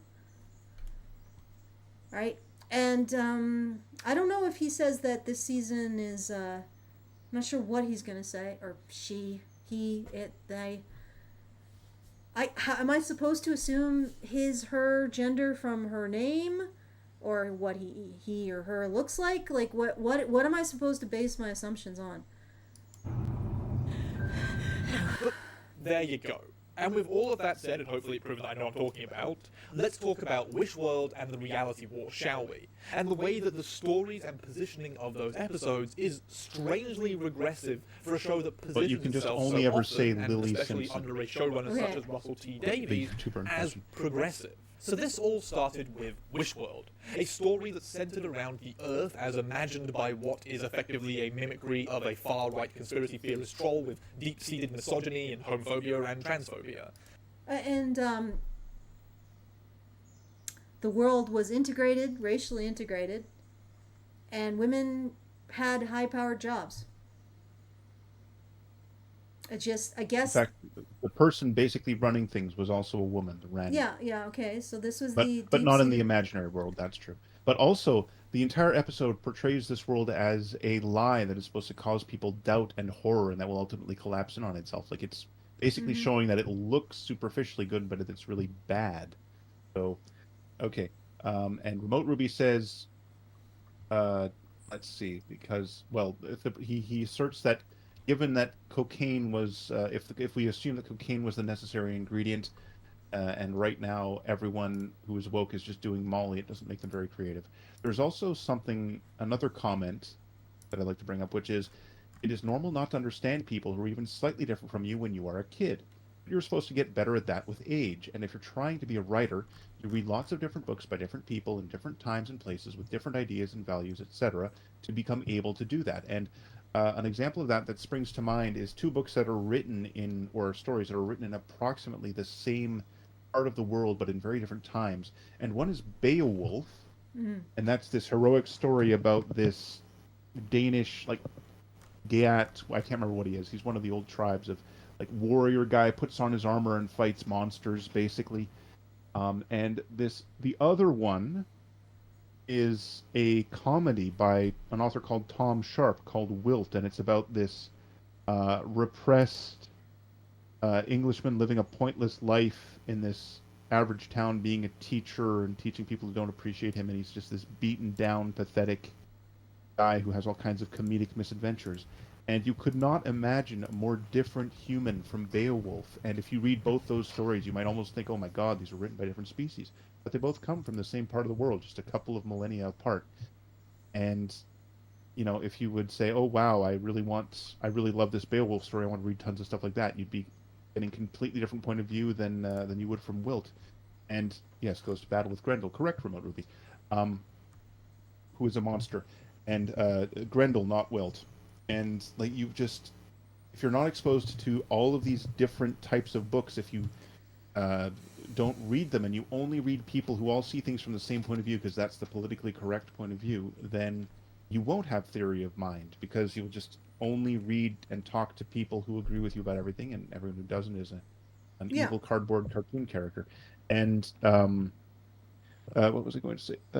Theory of mind, talking to Beowulf, and one important thing to keep in mind is that whoever wrote down Beowulf and Tom Sharp, and these are the people who are characterized in the BBC as male, pale, and stale, and that's like all these different types of stories just won't get a showing because they're the wrong demographic, even though they're just radically different from each other, and would if we sat Russell T Davies down in front of some Beowulf, maybe he would become a better writer. Who knows?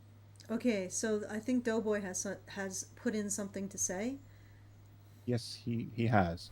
He offers a bonus hypothesis, because intersectional feminism sees everything in terms of oppressors and oppressed. Anyone in the latter category is held to a lower standard of morality and accountability than otherwise. The concept of punching down versus punching up encapsulates that. Okay. Yes. Yeah, this dude, Conrad Clark, who was...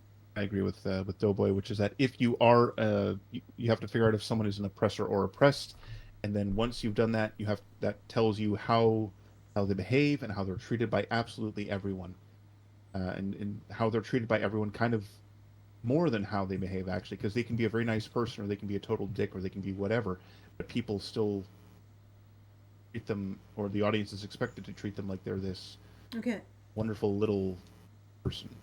Anyway, Was go from ahead. a previous episode where he tricked Ruby Sunday into dating him for months so that he could infiltrate units and make them look like a joke as part of creating a vast movement against them, all because they wouldn't hire him previously. What the hell is going on? We a think tank.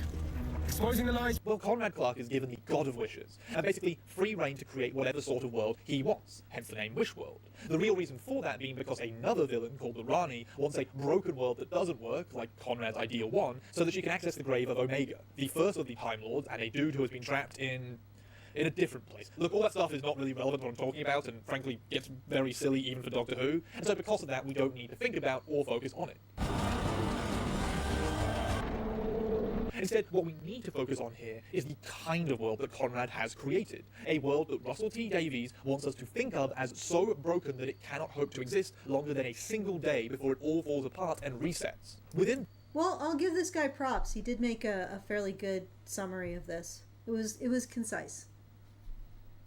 this world, we see some of the elements that define Conrad's political beliefs, and are part of that progressive attitude that one has come to expect from Doctor Who, and especially Russell T Davies, a gay man who has quite a few queer shows under his belt at this point, including one centered around the AIDS crisis, as we see that the Doctor, who in his 15th form has been very, very gay,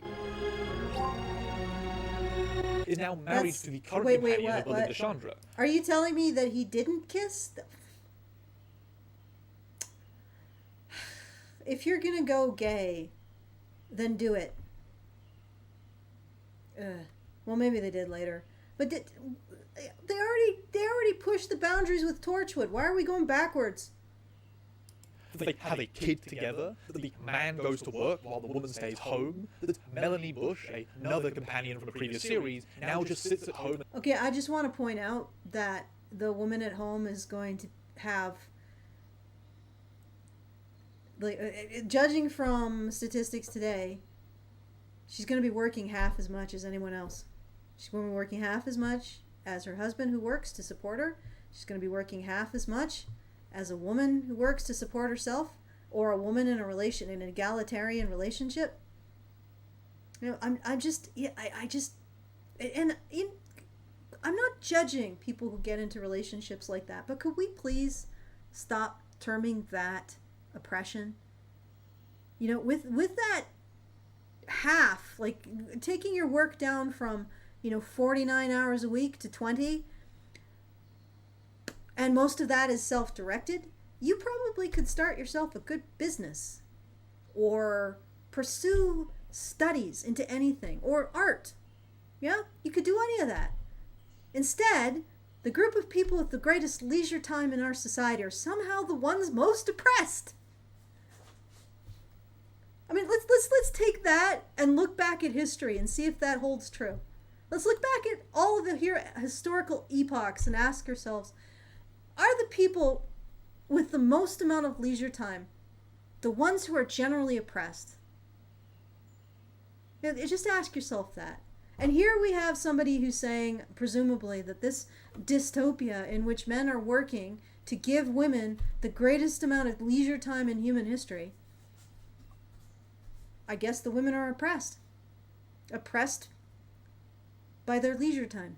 Woman does nothing because she is an older woman without a partner or kids, and so has no value. No parents, no children, so I will sit in silent contemplation. That the disabled are effectively invisible to people and live in camps where nobody sees them or interacts with them. Do we see what an older man with no wife or children does? Does he do something significantly different than sitting in quiet contemplation because he has nothing to do? And what the hell's wrong with sitting in quiet contemplation? Maybe she could, cultivate her Buddhahood or pray for her community. There have been a lot of groups of people who have chosen to sit in quiet contemplation for their as a manifestation of their own will. Was there an indication that she did this because she was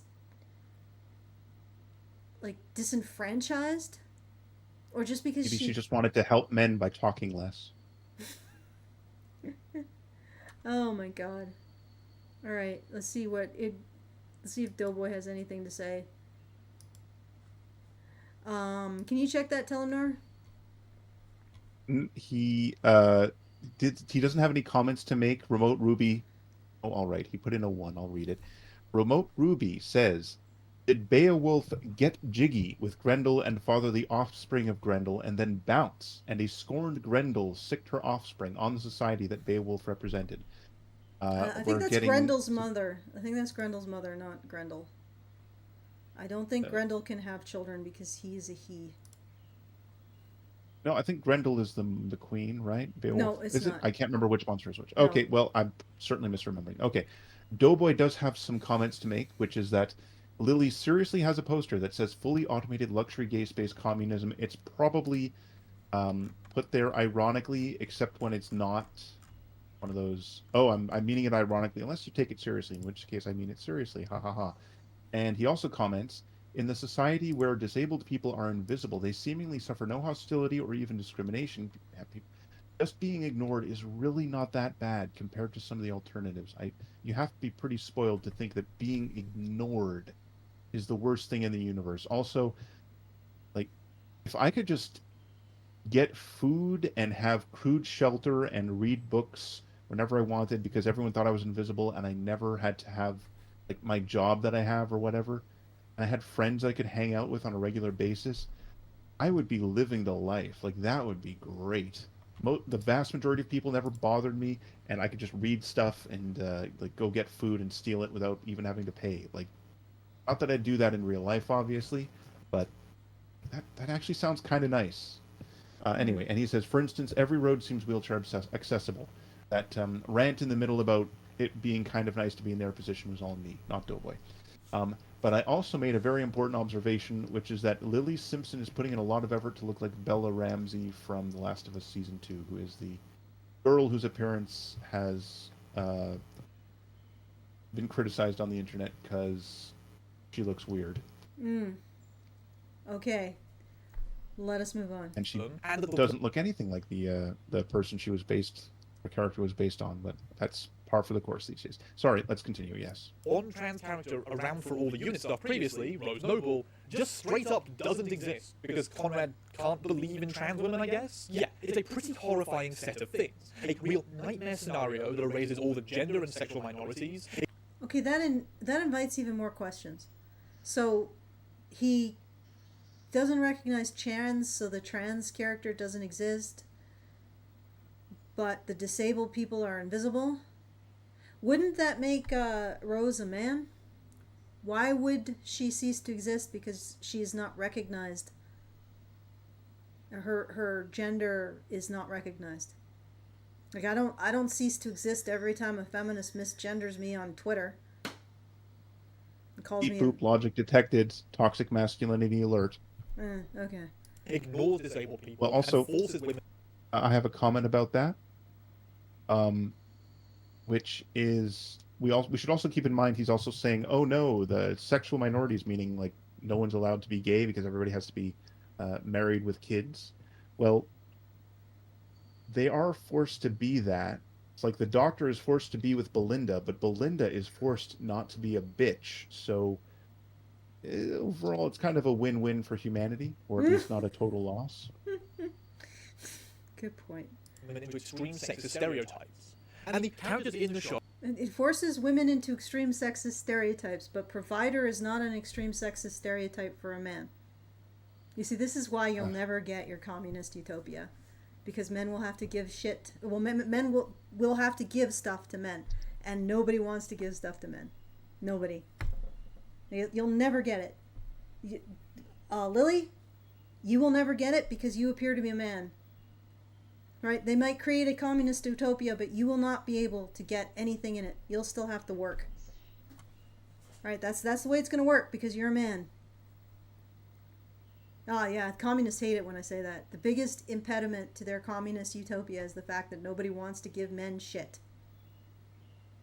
This is just against human nature.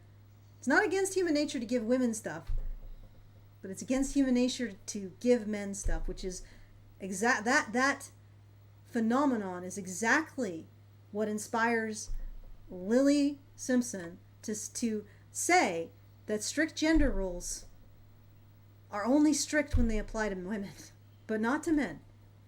Are fighting against this, are fighting to break out of the I have an wish world, additional forcing them comment. to live. Go ahead.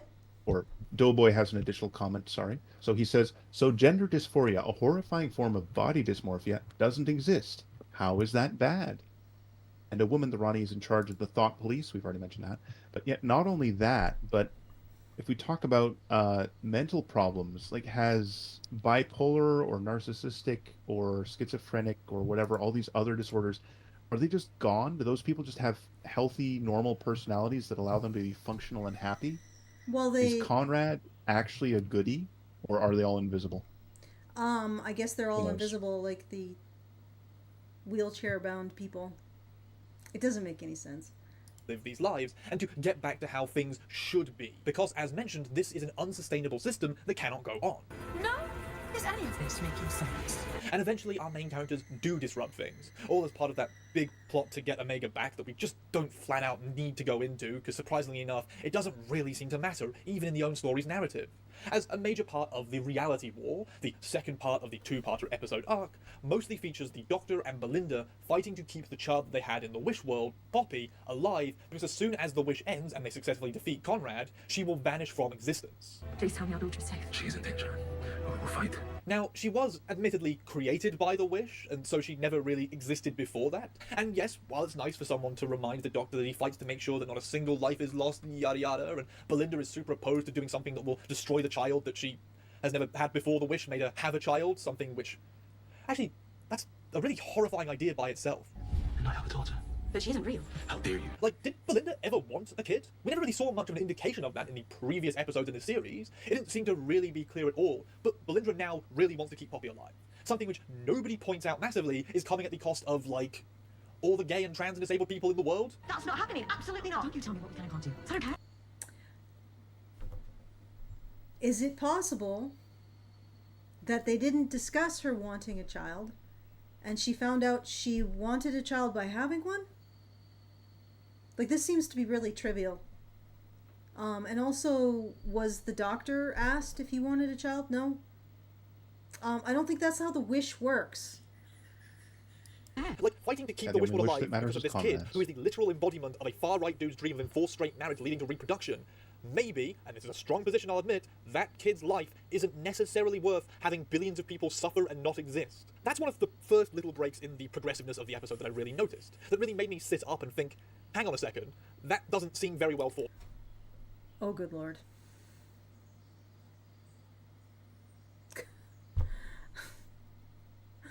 It's like he thinks the episode was portraying the Wish world as unironically good. No. He's saying that the fact that the Doctor and Poppy wanted to keep their child alive at the expense of all the horrors being visited on people in the Wish world, which I wasn't really convinced. You know, and what actually happened to the trans woman? Did she just become a biological woman?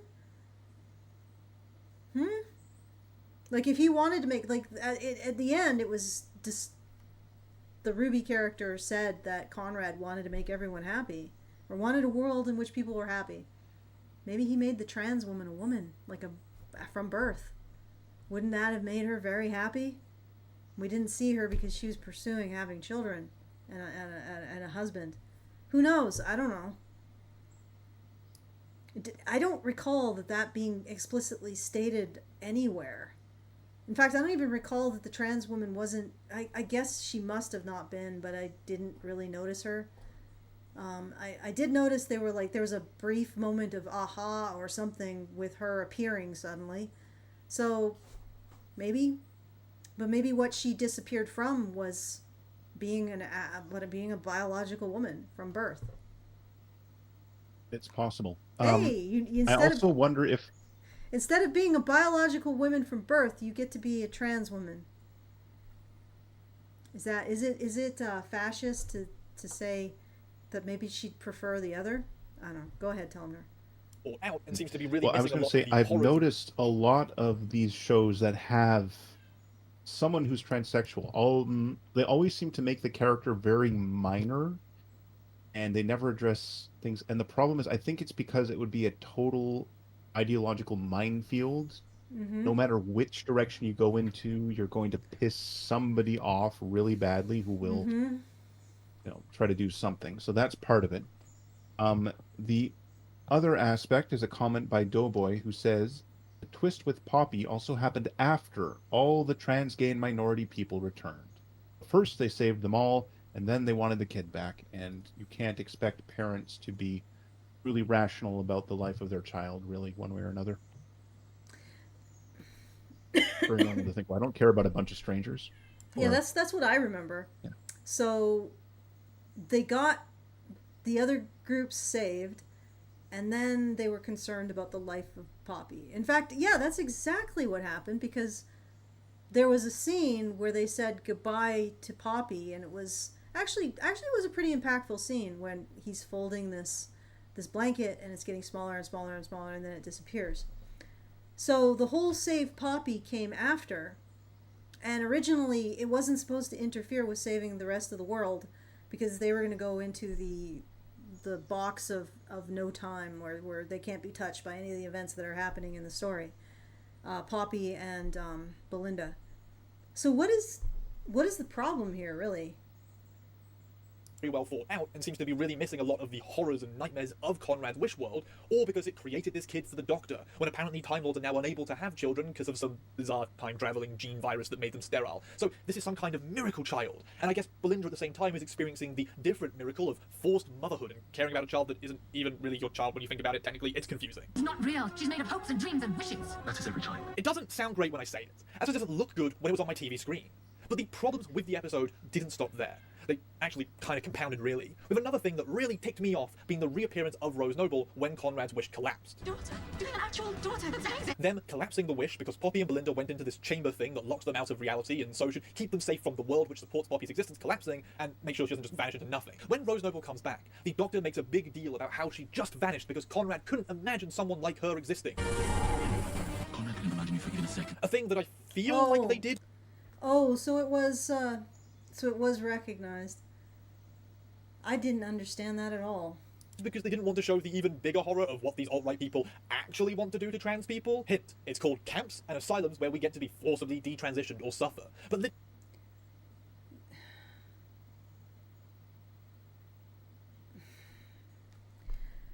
You can do whatever you like.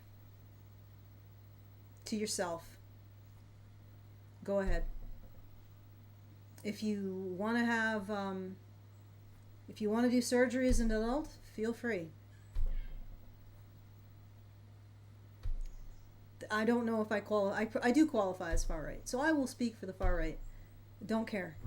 As long as you're adult, do what you want. literally, right after pointing Rose out and making this big deal, she then just straight up vanishes from the episode into the background. As if Russell T Davies didn't have anything else that he could think to do with her. She's Time Lord DNA. Well, yes, except... Yeah, that's right.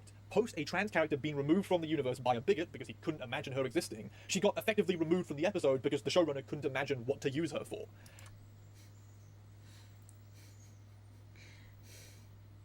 That's because he's replacing pandering with actual logical consistency or writing chops.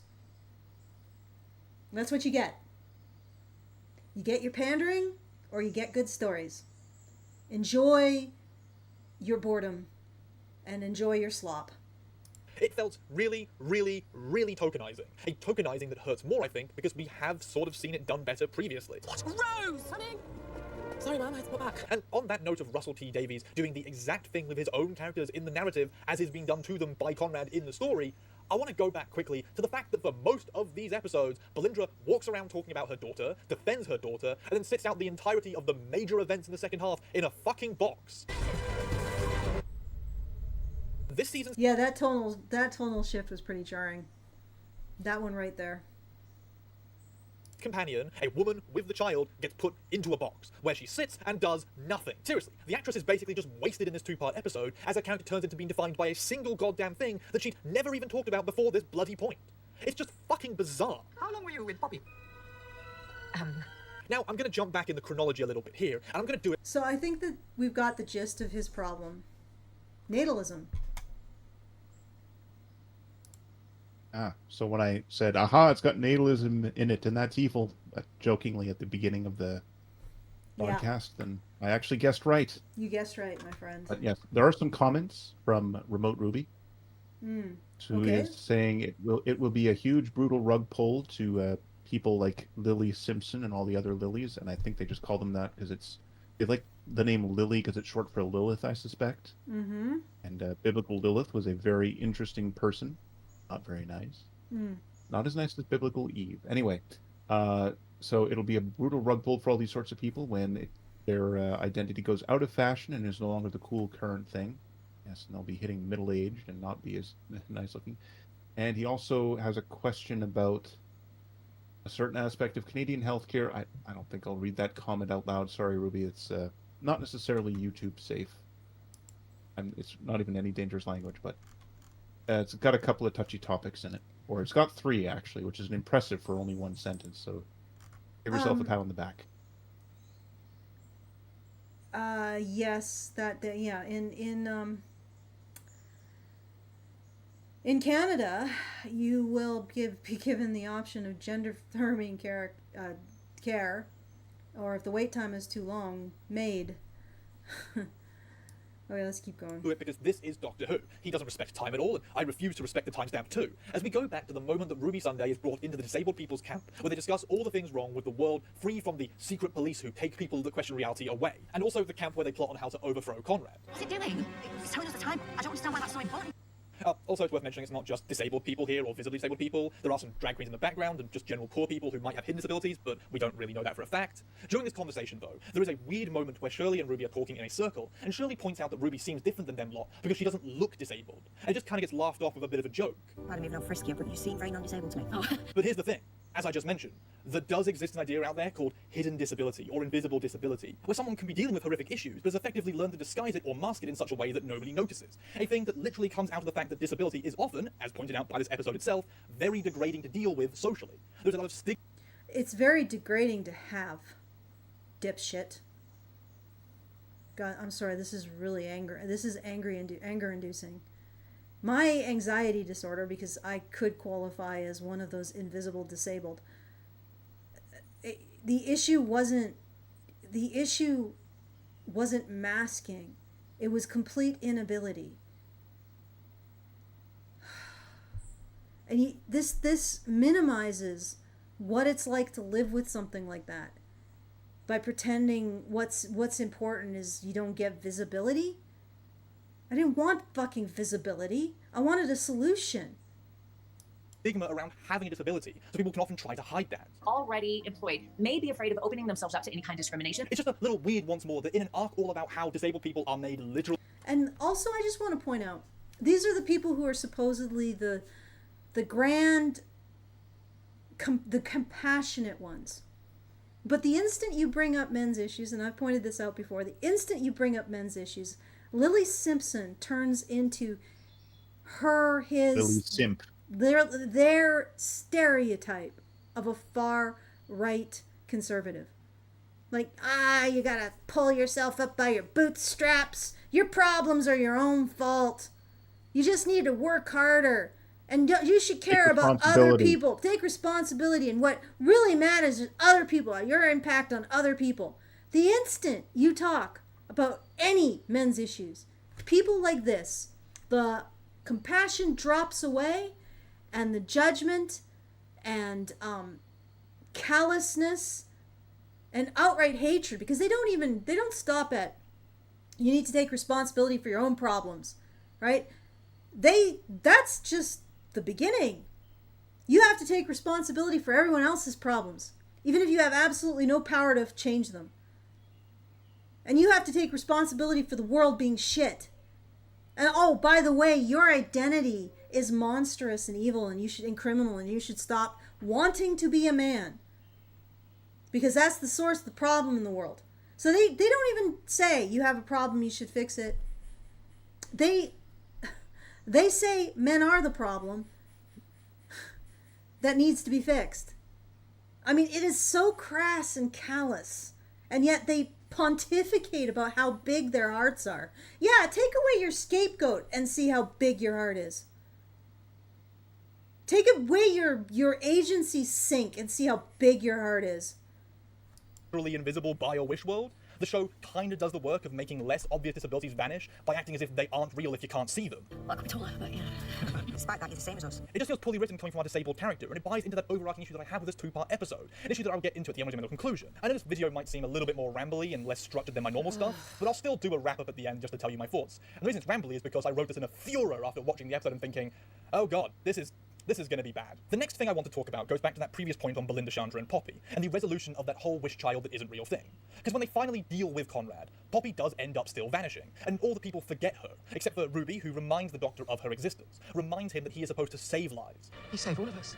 Sometimes I think we're all your children. And so he goes and shoves his tiny, whiny energy into the TARDIS until the entire universe shifts a little. Wow, is that a small dick joke? Body shaming. Very funny. Like I said, absolutely no compassion for men. In fact, I don't think they'd have compassion for anyone if they couldn't actually have a scapegoat. And sometimes I wonder if all of the stuff they say they have compassion for is because it makes them feel self-righteous and more judgmental of their scapegoat. And again, Conrad is just a stereotype. He is somebody's invention of what they think a far-right person believes. And let's face it, far-right includes me. It includes Doughboy. It includes Telenar. It includes a whole bunch of people. Probably, if Obama was in power now, he'd be considered far-right. Almost everybody is far-right except the most extreme left. And in fact, everybody is far-right. It doesn't matter what they believe if they can be ostracized by somebody else.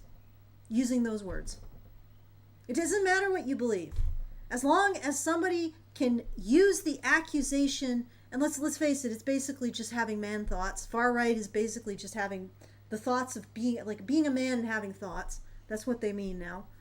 If you can accuse somebody of being a man and having thoughts, it doesn't matter if they're a woman or if they actually think identically to you. They are now far right and shall be excluded.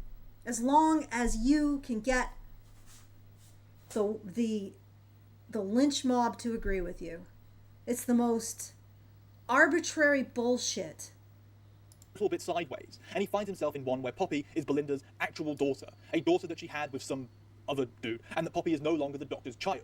To be the father of a girl who is 100% human. It rewrites all of Belinda's narrative in the season to be that she isn't just getting back to see her parents, but instead wanting to get back from the time travel adventure to see her parents so that she can relieve them from looking after her child. And it feels strange because we see how much happier Belinda is in this world, how much better off she is now that she has a child. She lives in a nicer house, she doesn't have to deal with the shitty flatmates and annoying living experience that we saw her dealing with at the start of the season when all of this began. My landlord is not a nice man. And she's co-parenting well with the father of the child, and it's just strange how this is viewed positively. So your big problem is that there's a positive resolution that includes a relationship with an adult's relationship, platonic, maternal relationship with the child.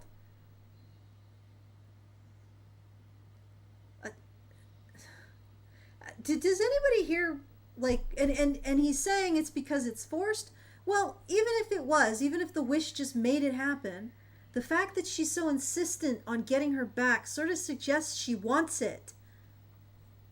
Okay? On some level. Things happen to you, and they may be out of your control, but looking back, they become some of the best things that ever happened to you. Right? That happens. I don't understand what the problem he has. Belinda didn't get much say in any of this. Didn't get much say at all in her life being bandied around like this, and her getting basically rewritten as a person. And it's odd that it kind of speaks a little bit to Conrad's own philosophy that we see her being more joyful with a child than without one. Like, her whole life was better just because she got pregnant and had children and became a mother. Oh, I see what it is. It's because people are happier in Conrad's vision. And interestingly enough, Ruby said that, there was something good in Conrad because he wanted people to be happy. And there were a lot of people who were happier in his vision. Again, if there were drag queens in the disabled, where did the trans women go? Right? It seems like he could simply just make them biologically female from birth, grant their wish. Maybe he did that. I don't know. Something which I'm not saying isn't true for some people who are parents, but it isn't always true, and doesn't mean that everyone should go out and reproduce if they don't want to, because a child isn't going to fix everything and make you happier. Yeah, but that's what happened in this story. Okay? And also, the doctor had no say in it. I guess that's a non-issue. Not only did the doctor have no say in it, he had no say in losing his child. But that's a non-issue because he's a man. Now, gay black Doctor Who is a man because it's convenient. Always and forever. And arbitrary. All is well with the universe. Now, the final thing I want to talk about that stood out as strange and weirdly placed in regards to the progressive tonality of the show in general was that thing I just mentioned and how Conrad got dealt with. Because when Ruby gets teleported up to his room to stop him from doing all the Wish World stuff and gets her hand on the God of Wishes so that she can do her own wish now instead, she decides to be nice to Conrad. I wish you to be happy. She resets the guy, basically, gives him a world in which his father sticks around, and him having that experience transforms him from the alt-right bigot that we've nobody's going to talk about him being abused by his mom. Guess that's another non-starter. I mean, it's a man. We're not going to talk about that. It's irrelevant, right? Nobody, guys, if you're listening here, this dude was abused by his mom. Go ahead, Telenar. Yeah, that surprised me because they put a certain amount of effort into explicitly showing it, not just that she's not paying attention to him for 5 minutes, because kids, sometimes you don't always pay attention to what they say or what they want for a couple of minutes because you're busy with something. You say, yes, dear, maybe later. That sometimes happens. But they went out of their way to portray her as being a pretty nasty and unpleasant person, at least for that period of time that we see her. And physically then it never and went emotionally anywhere. abusive. It never means anything. Yeah. So that was pretty strange. Yeah, it was incredibly strange. They essentially took an abused child, gave him a villain's arc, because that's what you do if the abused child's a man. And now you are complaining that they did a saving throw at the end and said, oh, well, maybe we'll make you happy and fix the abuse you suffered. And that might change your outlook. And you have a problem with that because you are sick. And your audience is sick.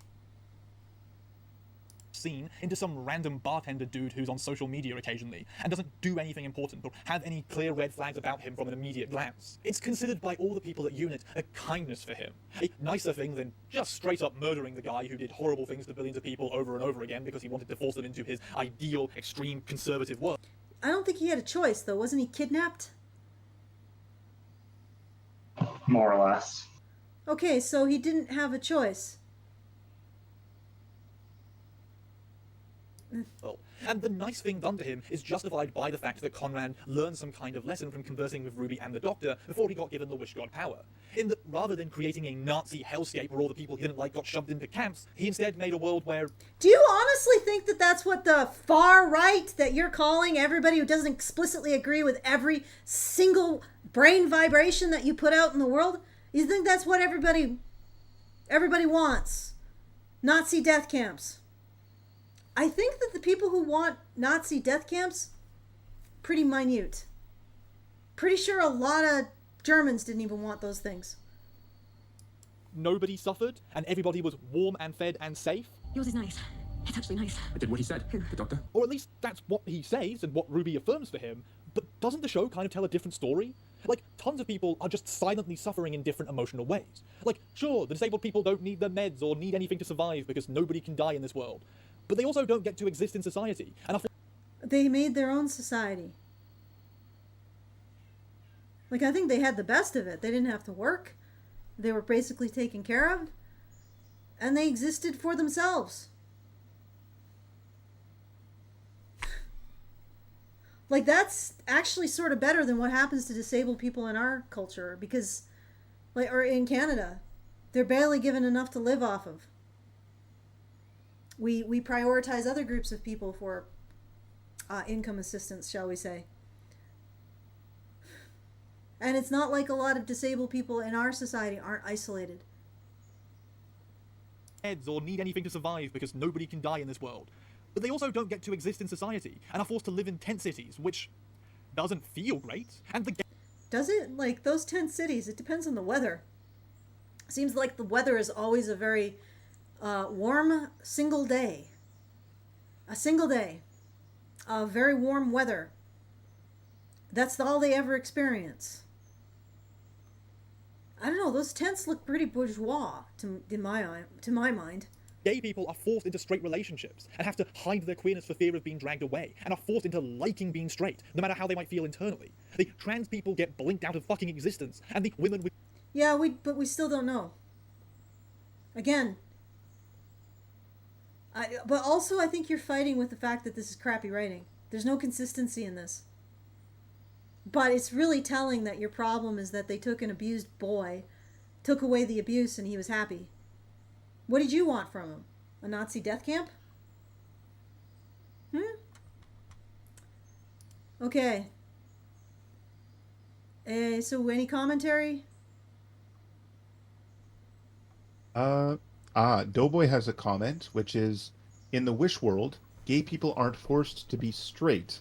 They were always straight. Yes, people's psyches, they were always straight. And so what he's referring to here is people's psyches are just fundamentally changed. Like, they really do feel lust for Belinda somehow.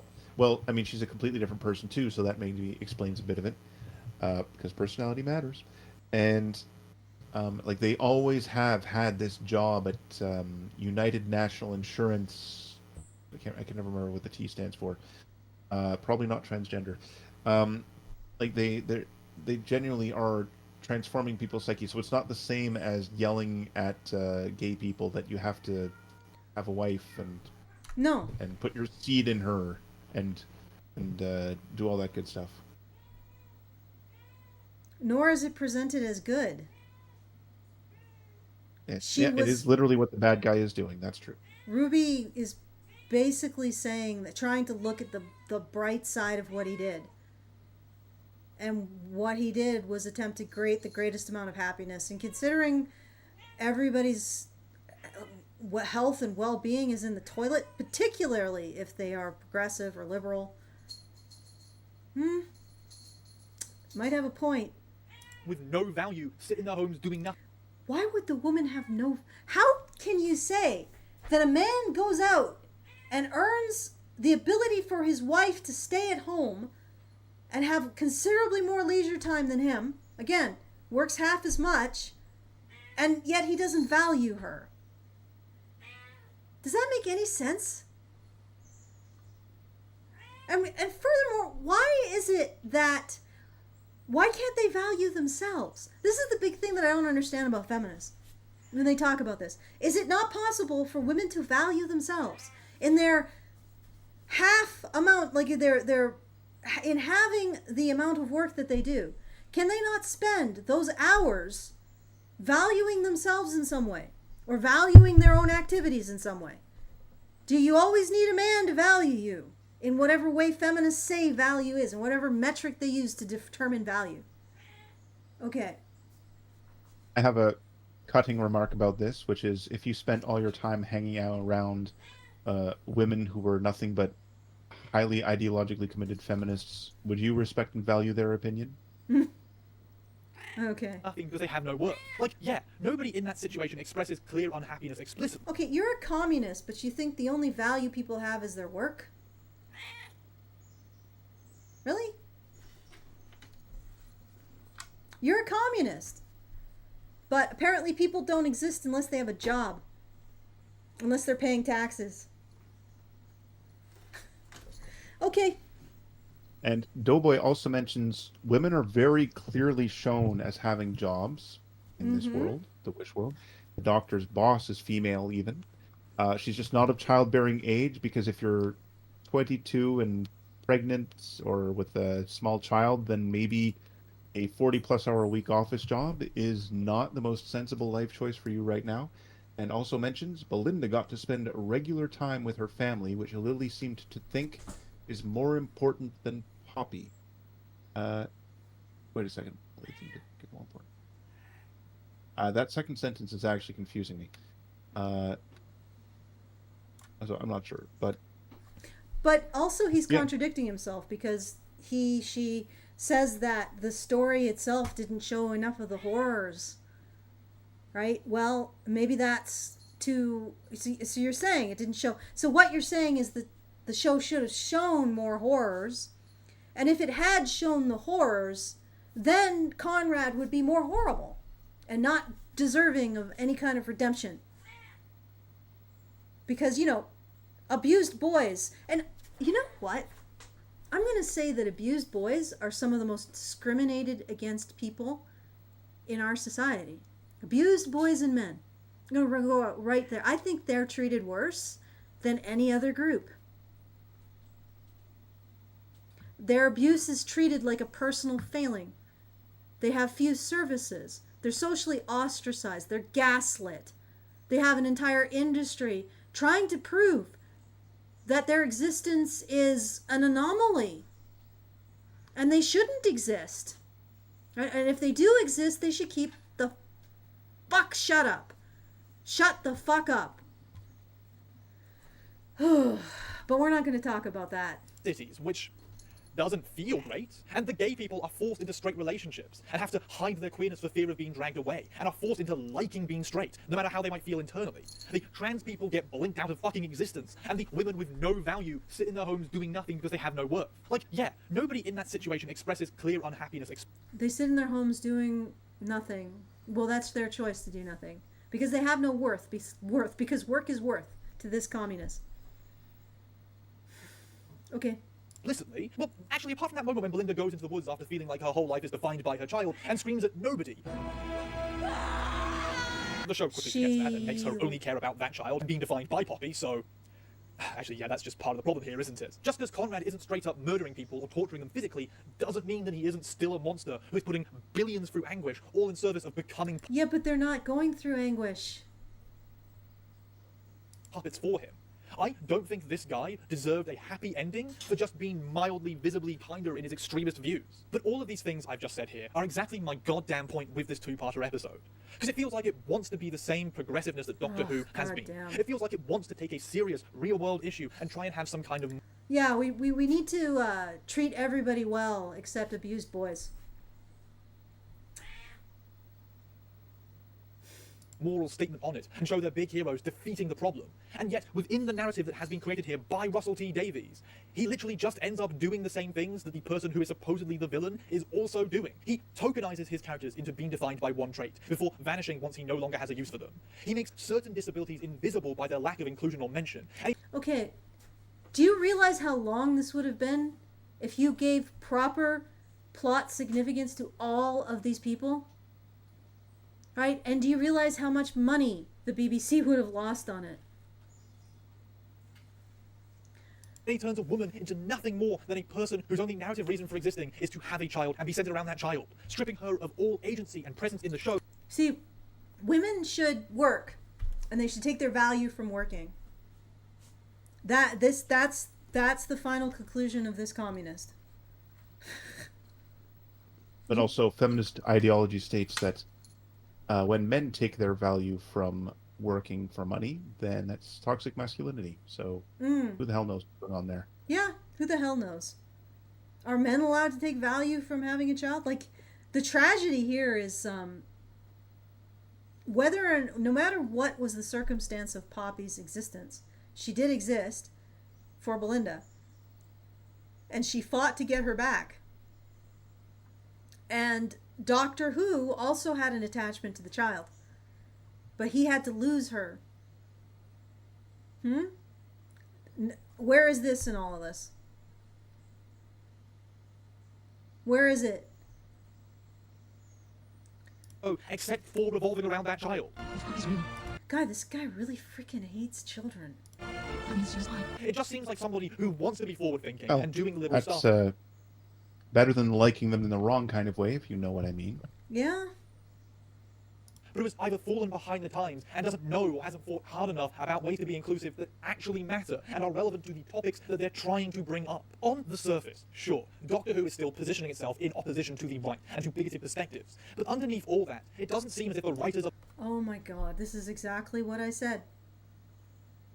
Nothing is ever left enough. Because the left is possessed by the desire to reject. So he's going to reject the fact that this was a story about parents losing their children and fighting for their children. And that apparently Belinda, when she had a child, she was happy with that child. And she's upset that a child was part of her happy ending. That she actually looked like a more together person as a result of becoming a mother. And co-parenting in a way that was positive with the father. Okay? He's Why? It's not left enough. I can't believe I'm defending Davies. Of the narrative understood how to align their stance with the themes that they were using. It's like that fucking Kablam episode all over again, where Doctor Who accidentally ended up arguing for the side of Amazon in their allegory. They want us to be grateful that 10% of people get to work. What about the other 90%? The systems answer the problem. Or the Israel Eurovision allegory story from earlier in this season, where they basically came down at the end with, yeah, it's sad that genocide happened, but what are you going to do? Here's a sad song from the people who got wiped out for corporate greed, and we can't really punish people for that, can we? Oh, so he did mention it. I would have thought this would be the episode he'd really sink his teeth into, not the one where Belinda had a child and was happy. Want to kill 3 trillion? How about we try this? It's just missing the point completely, and that is a bad sign of being very out of touch. So yeah, that's my Doctor Who video for the year. I always get one, usually pretty soon after I've watched the most recent season or Christmas special. Okay, goodbye. I assume that he has nothing further to say. Alright, so apparently the reason we're rejecting this Doctor Who is because it's too natalist. Just too natalist, folks. It has a woman who wants a child, or wants to keep her child, and is happy with her child. And as we all know, it's communist to completely identify with your job and not to want to be anything else. This is a great irony. This reminds me of, in a little way, about how, what was it? The left defines everything as being far right. Everything that it doesn't control. Right? And everything that it rejects in the moment as being far right. And then it turns around and says, look how the far right has claimed everything. No. You've just rejected everything as far right. His big... Okay, let me just throw it to the panel. Am I getting this right?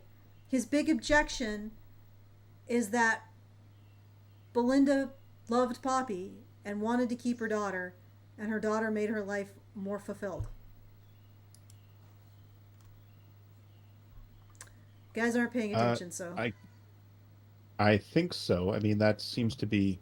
Oh, and Doughboy corrected his comment, or edited it to be a little clearer.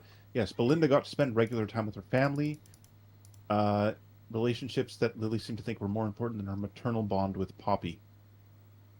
Mm-hmm. Yeah. So, I mean, her mother and grandmother, I think it was. Yeah.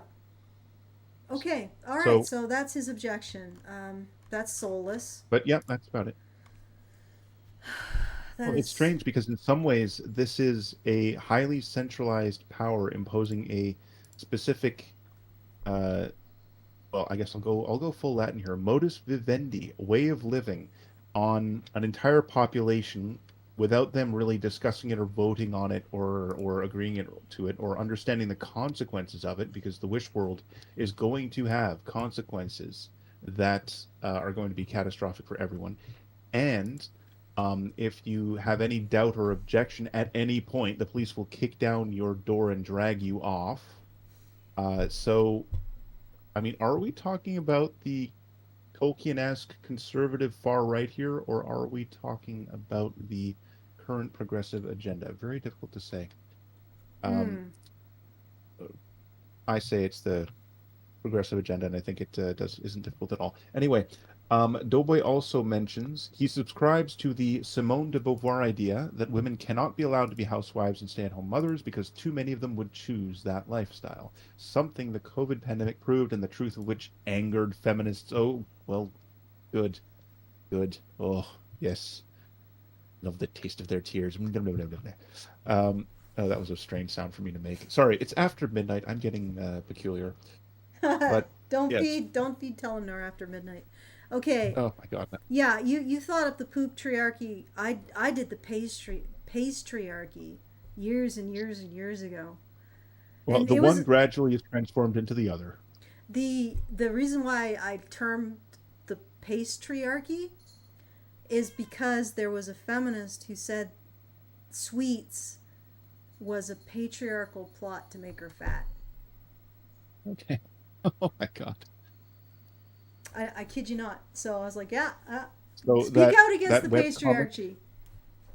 The patriarchy. Yes, that web comic of the feminist who trips on her on her stairway muffin and actually says "damn you patriarchy" when she falls and hurts herself. That's unironically there is a human being on Earth.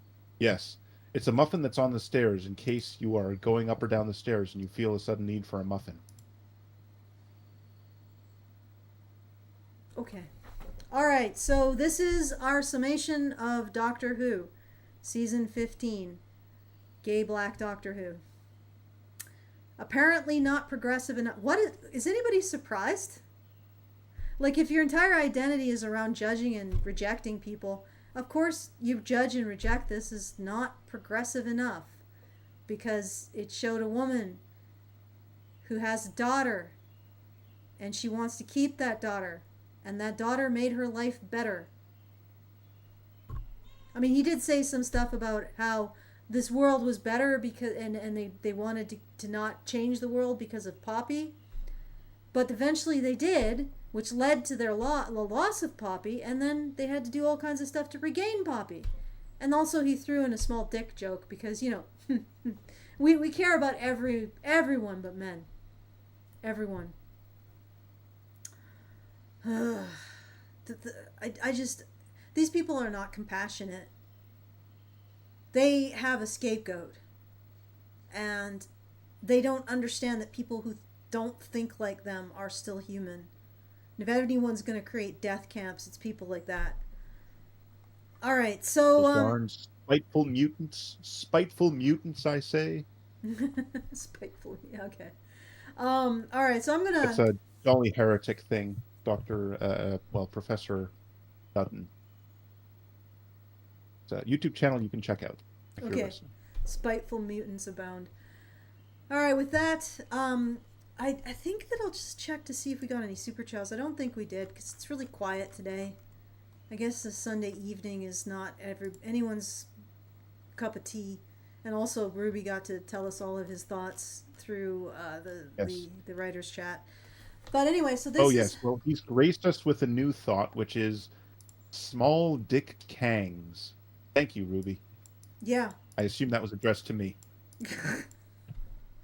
But okay, my final takeaway is the fact that Conrad is an abused boy is a non-starter, is it? Okay? That's just completely... We just don't care. We're not going to address it at all. In fact, I felt like the ending sort of was a saving throw for how callous and hateful this entire show had been to the most discriminated against group of people on the planet, which is abused boys and men. I'm going to go out and say that. They're more discriminated against than any other group.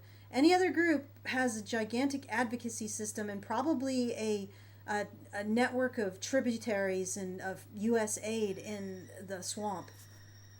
Men and boys who are abused, they get a kick in the teeth if they're lucky. If they're unlucky, they get accused of the very crimes that they are victims of. But, you know, I thought it was a saving throw that Ruby actually said, hey, maybe if we take the abuse out of your life, your situation will be improved, and you won't attach to some kind of ideology as a solution to all your problems. You'll have a healthy relationship with your father, and you'll be able to live a normal, happy life. But that's not good enough. Not for Lily. Because Lily hates abused boys. Or Lily, she or he, has never even considered that point of view. Which is actually in some ways even more deserving. Because you know who wasn't even seen in this dystopia? Abused boys. Right? Not remarked upon, not seen. We have the one female character who actively mocks an abused man in the beginning, or potentially abused man in the beginning. Like him being abused by his wife is a punchline to her. Right? Mm-hmm. And yeah, these are the compassionate people, are they? Maybe Conrad Clark was so incredibly extreme right that he imagined a world in which there was no child abuse, and so all the abused people just weren't abused people anymore.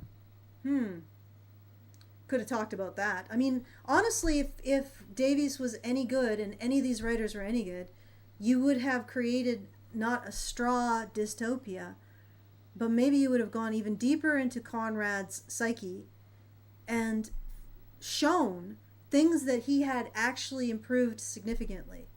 Like no abused kids. No raped children in his utopia.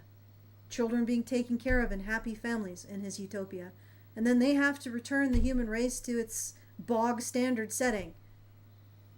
Except maybe Ruby goes to Conrad while he's facing the death of the dystopia and says, okay, I'll give you one wish, and that is that you get to have a happy life as a child who experienced childhood abuse. Geez, I think I just made that so much more emotionally poignant. What do you guys think? Maybe I'm being just high on my own farts there. I think it would have had more potential than what we got. Yeah, what actually we got. But unfortunately, the writing is just going to get worse because the people who control all of this do not have the ability to get into other people's heads. And therefore, their writing is shallow. It's full of bigoted stereotypes. It's full of instead of moral nuance, it's full of black and white moral judgment. And it is full of paper cutouts in lieu of people. And some really terrible plots, because plot is character in action, and if you cannot get into people's heads, then your plots become crap too. Because plots come out of people's choices. Like I said, it's character in action. All right. So I think I want to thank panelists. I'll see if there's any super chows. If anyone thought to send us a super chow at feedthebadger.com/justthetip. If you would like, at any point after this show is over, you can comment on anything we've talked about. That would be greatly appreciated. Send those comments to feedthebadger.com/justthetip. And if you want to support the show, you enjoyed this content, it was basically sort of suggested by Richard Bier, and we ended up doing a lot of work on it. There's 10. Was it 10? No, was it 8? Was it 8 or 10? 10 episodes? Good. 8 episodes. We didn't do the Christmas one, I don't think. Yeah, we didn't do the Christmas one. I put my foot down on that. So it was 8 episodes, and it was a lot of work to get through, let me tell you. Next time we may be doing Ironheart. Yay. Good grief. I mean, what really, really pains me about this writing is that it has absolutely no depth in terms of its viewpoint. There is only one viewpoint. Like, you get what I'm saying? And in fact, yes. The writers we have today even despise the fact that they have to consider the viewpoint of the reader. You know, that's how we get this whole, you're not the audience, but why? But you're obligated to watch it anyway. Good grief. Right? It's because they embrace a narrative in which they don't have to understand other minds. And in fact, understanding other minds is somehow immoral. And we are now reaping the harvest of that in the absolute state of writing in all of these creative industries. If you want to be a good writer, you have to understand people's motives. You have to understand why people believe what they believe. You have to be able to model their minds. And you have to be able to write that with honesty and compassion. And sometimes, just torturing them for the fuck of it. And these people can't do that. Because right in their ideology is that any other belief system but theirs is immoral, it is criminal, it is wrong, it should be slapped into the camps. Right? And how do you understand other minds if you reject them utterly? They reject their legitimacy utterly, and they start with men. How do you understand the world if you can't understand where men are coming from? If you refuse to acknowledge that there is a male point of view? All right. Okay. I've finished my rant. Welcome to the pain, right, when it comes to writing in the modern era. It's not going to just be the pain. Then the pain is going to be boredom as we deal with more and more of this slop. Okay. This is the real end. I'm like doing a War and Peace ending. No, not a War and Peace ending. A Return of the King ending. Return of the King ending. It's like multiple endings. Now I need to get some hobbits. It's symmetry. It's poetry. It rhymes. Okay, because we had many false starts and now we have many false endings. Many false endings, but I think I'm going to say have a really great evening, afternoon, wherever you are, whatever you're doing. Void Cat seems to be happy listening to her cat stream. If only all of us could have her equanimity and her power over destruction. But anyway, thank you for your kind attention. I want to thank my panelists, the magnificent Telemnar and the folklorist Doughboy, and also Remote Ruby for suggesting this topic and helping out with the stream and with Honey Badger Radio. Again, feedthebadger.com/support if you want to do that and want to make sure this content continues to be able to be produced. And have a great evening. Again, thank you for your kind attention. And now I got to find a but nope, I have to find that.